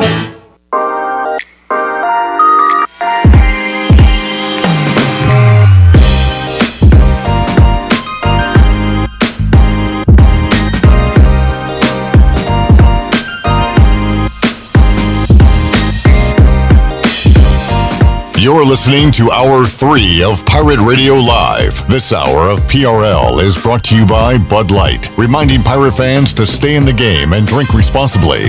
Bud Light, the official beer of the ECU Pirates, and proudly distributed by Carolina Eagle Distributing since 1989. Now, back to the show. Welcome back to the show. Tiebreakers is open every day at 11 a.m. and is the best place to watch our favorite sports while enjoying the best wings in town, sandwiches, appetizers, cold beer, and more. Follow Tiebreakers on Facebook and Instagram for daily updates. Now let's head back into the show. Here is your host, Mr. Clip Rock. All right. I could see myself at Tiebreakers at some point this weekend. Yeah, I might be there tomorrow after the ECU basketball game. Watch some playoff football. Yeah. And then Sunday, I don't know. I don't know if I want to get out Sunday because there might be snow on the ground. Yeah. I need to... I did my one run of sausage balls. I've not cooked any more sausage balls since then. My dad cooked some over the holiday break, and I forgot to bring some back. Thanks. But let's try to normalize making sausage balls year-round. I agree. I think my next trip to the kitchen is going to involve some sort of either chili, but more likely a dip. Chandler, I love this song, but you can cut it off whenever you're ready. I just kind of wanted to let it ride out. I know. Okay. No, turn it back on. Nah, it's off now, man. Nah, you wanted it off. Nah, it's just like the Sugboat. You can't get on the bumper boat, baby. Wow. All right, fine. I think my next venture is going to be some sort of cheese, ground beef, something spicy, some kind of dip. But I think that would be great for Sunday. You need to plan ahead for your Sunday. Can you do rotel? What do you mean, can I? Can you? Are you able to? Are you not able to make rotel dip? I mean, I never have before. So you can't. I can. I just haven't. Can you? I can't cook anything. I can't cook a thing. But that is what I'm talking about. You know what I'm talking about? You know what I'm talking about? Get some chips, some nice chips to dip and be good for the day. You know what I want you to try to cook? What? Buffalo chicken dip. Yeah, that'd be good too. That'd be good too. I love a good buffalo chicken dip. More of a ground beef, I think, than a chicken guy per se in terms of beef to chicken. A little bit. But nah, that would be good as well. CJ, Sunday, crappy weather day, but you're gearing up for Sunday night. Yep. Let's say you're locked in. Well, what's a good grazing food to have all day Sunday? Like an all day thing? Yeah. I was going to say for like a big football game day meal, I'm a big fan of doing the wings. Sure. But if you make enough wings at noon, you could have enough to get you to football Sunday. I think nachos are usually good. Yeah. I prefer ground beef nachos to like pulled chicken. Yeah. So big nachos guy. Nachos, that would be good. A big plate of nachos. You know, playoffs start this weekend, and that means that we're almost to the Super Bowl. I know we got some football to be played, but what is your go-to food item on Super Bowl Sunday? And I know we'll probably I think we've almost said them all at this point, but wings, the hot dip. This is not probably Super Bowl. This is more fantasy draft when you're outside grilling in good weather, but love a brat. Okay. I don't know if that's Super Bowl. Once again, that's more like tailgating at the start of season rather than the end of the season. We've had Brock's balls. When are we going to have Brock's brat? Brock's brats? Brock's brat. That could be a thing. But yeah, really, I'm going back to the hot dip, man. I don't even know what you want to call it. When you say hot dip, you mean like the cheeseburger dip, or like cheeseburger dip. Oh okay. yeah, that's what I'm going with. Oh yeah, yeah, that's it. Yeah, oh yeah. Getting hungry now. You man, know the Tostitos scoops. Yeah, I mean, I could go either way with that. Scoop, there it is. Is that still a thing? I don't think so, but man, that they ran that commercial to the ground. What a run they had for that. Yeah, I'm looking forward to this sports weekend and being in Minji's coming up. Igo and I had Wichita State. By the way, we don't have any news on makeup dates for that or the South Florida game. The South Florida game got postponed. It's officially, I think, February 17th. That did come out today. You're right, CJ. They Yeah. they have rescheduled that game. I'm glad I asked. But I can't remember what day it is and what time. Let's see, is that updated on the schedule yet? I know it's on ECU basketball Twitter. That's where I saw it. So at South Florida. Oh, here we go. February 17th. That is a Thursday. The Pirates play at South Florida. February 23rd, less than a week later, they'll play here at home on a Wednesday night. Okay. So good stuff. Tip-off time for that game? 7 o'clock for both. So would that mean we were the breaking news boys to you again? Even though that was like a few hours ago? Thank you for breaking that to me and to part of our listening public. I knew I made a great hire with CJ. We got him again, Chandler. Now, was your hire with CJ more of a proximity thing just because he was in the room with you at the time? I did earn my way in, though. No, you did. I mean, it's one of those deals where you kind of hear somebody and go, that guy just broke some news. What's the biggest... that came out 4 hours ago. I like this guy. I really like this guy. I like your style, kid. And then you just approach the guy and say, hey, man, I kind of overheard some of your work, and I I really want you a part of my team. It's like the Panthers coaching staff watching indie games. They look at it, they're like, "Oh, so you coach Jonathan Taylor?"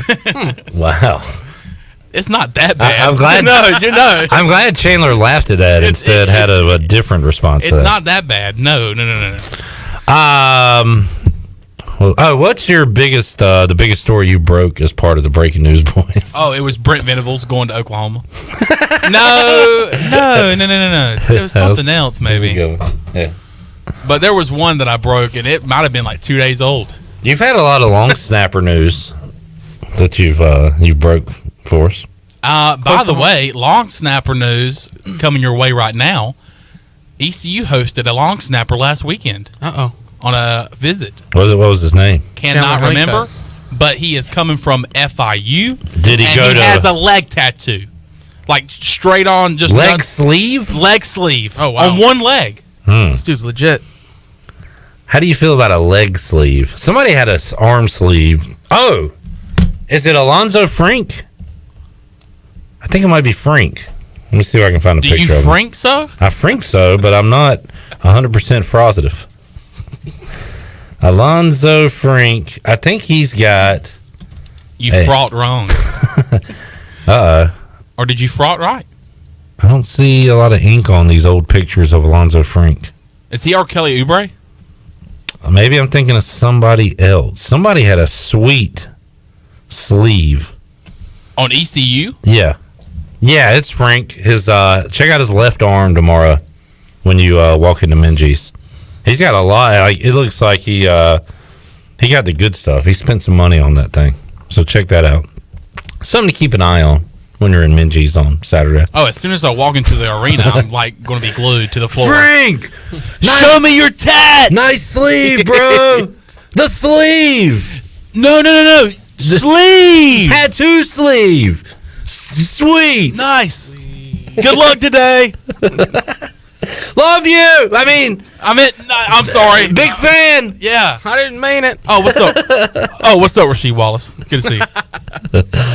Yeah, man, it's gonna be crazy seeing those all those dudes in there from Memphis this weekend. I talked to my grandma early this morning, and I was telling her, is she part of the breaking news fam? No. Okay. She's not cool enough. No. Wow. Wait a minute. I'm just kidding. I love you, Grandma. But I talked to her early this morning, and as I was talking to her, I was like, I'm going to see if she remembers this guy. And I said, Grandma, Memphis is coming to Minji's tomorrow to play East Carolina. And there's a guy on the staff that you might know and might recognize. And I said, Larry Brown. She said, doesn't he have some sort of connection with Carolina? And I'm like, I don't know, Grandma. I don't think so. Sure enough, I looked it up, and his first coaching gig was an assistant coach for Dean Smith at Carolina. Sometimes I forget how young you are. So Grandma broke some news to you. She did. You know what? She's telling her friends at bingo tonight that you're not cool enough to be in her breaking news club. Oh, I know, but it's unbelievable how my grandma remembers a lot of these older players, and she grew up a State fan, and she is a State fan right now, and she remembers. Does she like Baby T? But she remembers all the guys from like the 70s, 80s, and stuff like that. So, let me see if I can find this on YouTube. Larry Brown was at UNC. Yeah, YouTube UNC Duke fight 1961. Larry Brown was in the brawl. He was at Carolina as a player. Yeah. Look, I'm breaking news to you now. But there is some very old shoddy video footage of a brawl that they had during the game in 1961. So there's your homework for the weekend, folks. All right, let's take our final timeout. We'll come back. Get ready to wrap it up here on a Friday edition. Robert says punter Luke Larson has a sleeve tat as well. On his leg? Huh. Yes, he does. On his leg? I think on his leg. On his leg? All right. He has a sleeve somewhere. Who's got your favorite tat sleeve? Call us up now, 317-1250. Do not. All right. We're about done with the show. We'll be back after this.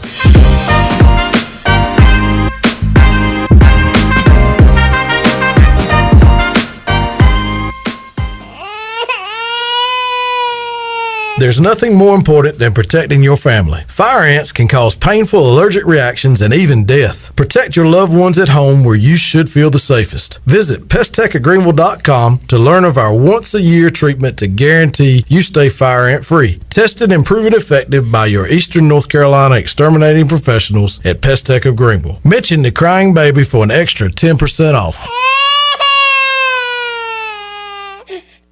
It's a new year, and we have some exciting news at Angel Oak Home Loans. This is Talbot Green, and I would like to introduce you to the newest member of our team, Braxton Green. I've known Braxton his entire life because he's my nephew. He is also a recent ECU graduate and has lived in Eastern North Carolina his entire life. This is Braxton Green, and I'm looking forward to working with you with your next home loan or refinance. Give us a call at Angel Oak Home Loans today at 751-2060. NMLS 1719250 and 685842. Equal housing lender. Hey Pirate fans, Derek Pizzeni from Carolina Wealth Management. Are you a fiduciary? That's a question every investor should ask their advisor. A fiduciary is an individual who acts in the best interest of a particular person or beneficiary. Is your advisor a fiduciary? You should know it's your money. At Carolina Wealth Management, we do things differently from other investment firms. To learn more about the benefits of working with a fiduciary advisor, visit mycarolinawealth.com. That's mycarolinawealth.com. BMS Builders is your premier custom builder in Eastern North Carolina. With Blackwood and Mills Creek in Greenville, Dalton's Cove in Farmville, and Belmar and Ayden, these are just a few of the developments featuring BMS Builders homes. They can build the home of your dreams. Just ask Dr. Dennis Ross in Greenville or East Carolina football coach Mike Houston. They built their homes, and they can build yours as well. BMS Builders. Give them a call at 916-1578 for BMS Builders. The Rick House is Eastern North Carolina's premier American-style restaurant and bourbon bar. Join us at the Rick House for mouth-watering steaks and made-from-scratch pastas. Check out the 16-ounce cowboy steak and our seafood delight pasta. The Rick House is open for lunch daily from 11 to 2, Monday through Friday. Take a break from your workday with lunch at the Rick House. Join us for our legendary brunch on Sundays from 10 to 2. The Rick House, American Provisions and Spirits, 710 Red Banks Road beside the bowling alley in Greenville. There's no better time to drive away with a quality pre-owned car, truck, or SUV from Greenville Auto World. Greenville Auto World is your authorized rough country dealer. We specialize in lift and leveling kits along with custom wheel packages. Whether you're looking for ground clearance or enhancing the appearance of your vehicle, trust our team for your off-road experience. Greenville Auto World, 3840 South Charles Boulevard across from Hardee's at Bell's Fork, or online at greenvilleautoworld.net. I'm Michael Vaughn with East Coast Grading and Utilities. Many of you know my dad, David Vaughn, and his work in putting in subdivisions all over Pirate Nation. But East Coast Grading and Utilities is not just for those type of big jobs. We're here for the homeowners. Whether it's concrete, driveways, hauling rock, or sand, whatever you need, East Coast Grading and Utilities can get the job done. Call us at 252-531-7494 or check us out on Facebook at East Coast Grading and Utilities. This is Stephen Igo. You've heard from me plenty on Pirate Radio Live and perhaps have read some of my work on hoistthecolors.net. Now, get an extension of our in-depth coverage on the Hoist the Colors podcast. From game previews to immediate post-game analysis to emergency podcasts for breaking news, we've got you covered. A cast of guest co-hosts from fans, former coaches, and other writers join me for 2 podcasts weekly to break down all things ECU athletics. Subscribe to Hoist the Colors now on Apple Podcasts, Spotify, or Google Podcasts. Pirate Radio. Join the crew. Fire those things that go bang! Abandon ship! The voice of the Pirate Nation.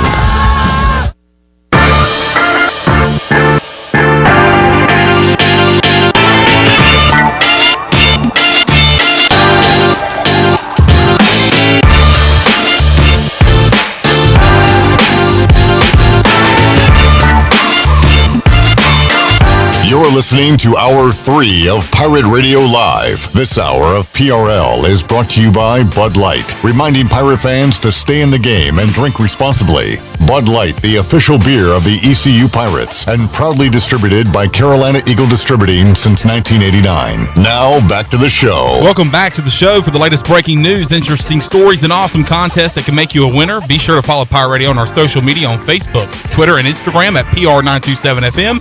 Join the close to 51,000 followers today at PR927 FM. Now let's head back into the show. Here's your host, Clip Brock. All right, Buccaneer Music Hall scoreboard look for tonight, presented by Da Buck. Da Buck. Hornets Magic. Kai Jones has cleared the NBA's health and safety protocols. He is available for tonight's game. Kelly Oubre is not. Another game without Blondie for Charlotte, but guess what? They've been really good without him. They've won 4 in a row. 3 of those wins have been over Milwaukee and Philadelphia. They play the Magic coming up tonight. Pirates and Memphis. Big one. Guess the line, Chandler. Memphis ECU. What do you got? I'm going to go Memphis. Memphis minus 7.5. I was going to go with that. I think it might be a little too rich. I'm going to say Memphis. If it's double digits, I'm taking the Pirates. No, I'm saying lower. I think it's Memphis minus like 6. Yeah, I was going to say 6.5. All right, we're all over it now. Yeah. But I don't know what to think about this team. As Nadu said earlier, make sure you know who's playing for Memphis. Yeah. Because they have been without some guys lately, and they are up and down, wishy-washy. Just I tell you what, let's make it tough on them. Let's make those young kids have a tough time at it. Saturday, 4 o'clock, be in Minji's Coliseum. All right, thanks for tuning in today. Thanks to all my guests. I really appreciate Warren Saba for his time. He's a great personality. Fun to talk with him earlier in the show. Coming up at 6 o'clock, if you're listening to our live edition, we've got the High School Huddle. Some great guests, Larry Williford and CJ Wilson. And then after that, the debut of the Pirate Radio Podcast Wrestling Edition with the big dog Glenn Griffin and CJ Schaefer. That's right. So check that out tonight on Pirate Radio as well. NFL playoffs all weekend long. Chandler, great job filling in today for Shirley's seat. Yeah, I appreciate that. And I'll see you tomorrow in Minji's 4 o'clock. Section 213. CJ, good job. We will see you fine folks Monday, 3 o'clock for an all-new edition of Pirate Radio Live. So long, everybody. Thanks for listening to Pirate Radio Live, an exclusive presentation of the voice of the Pirate Nation.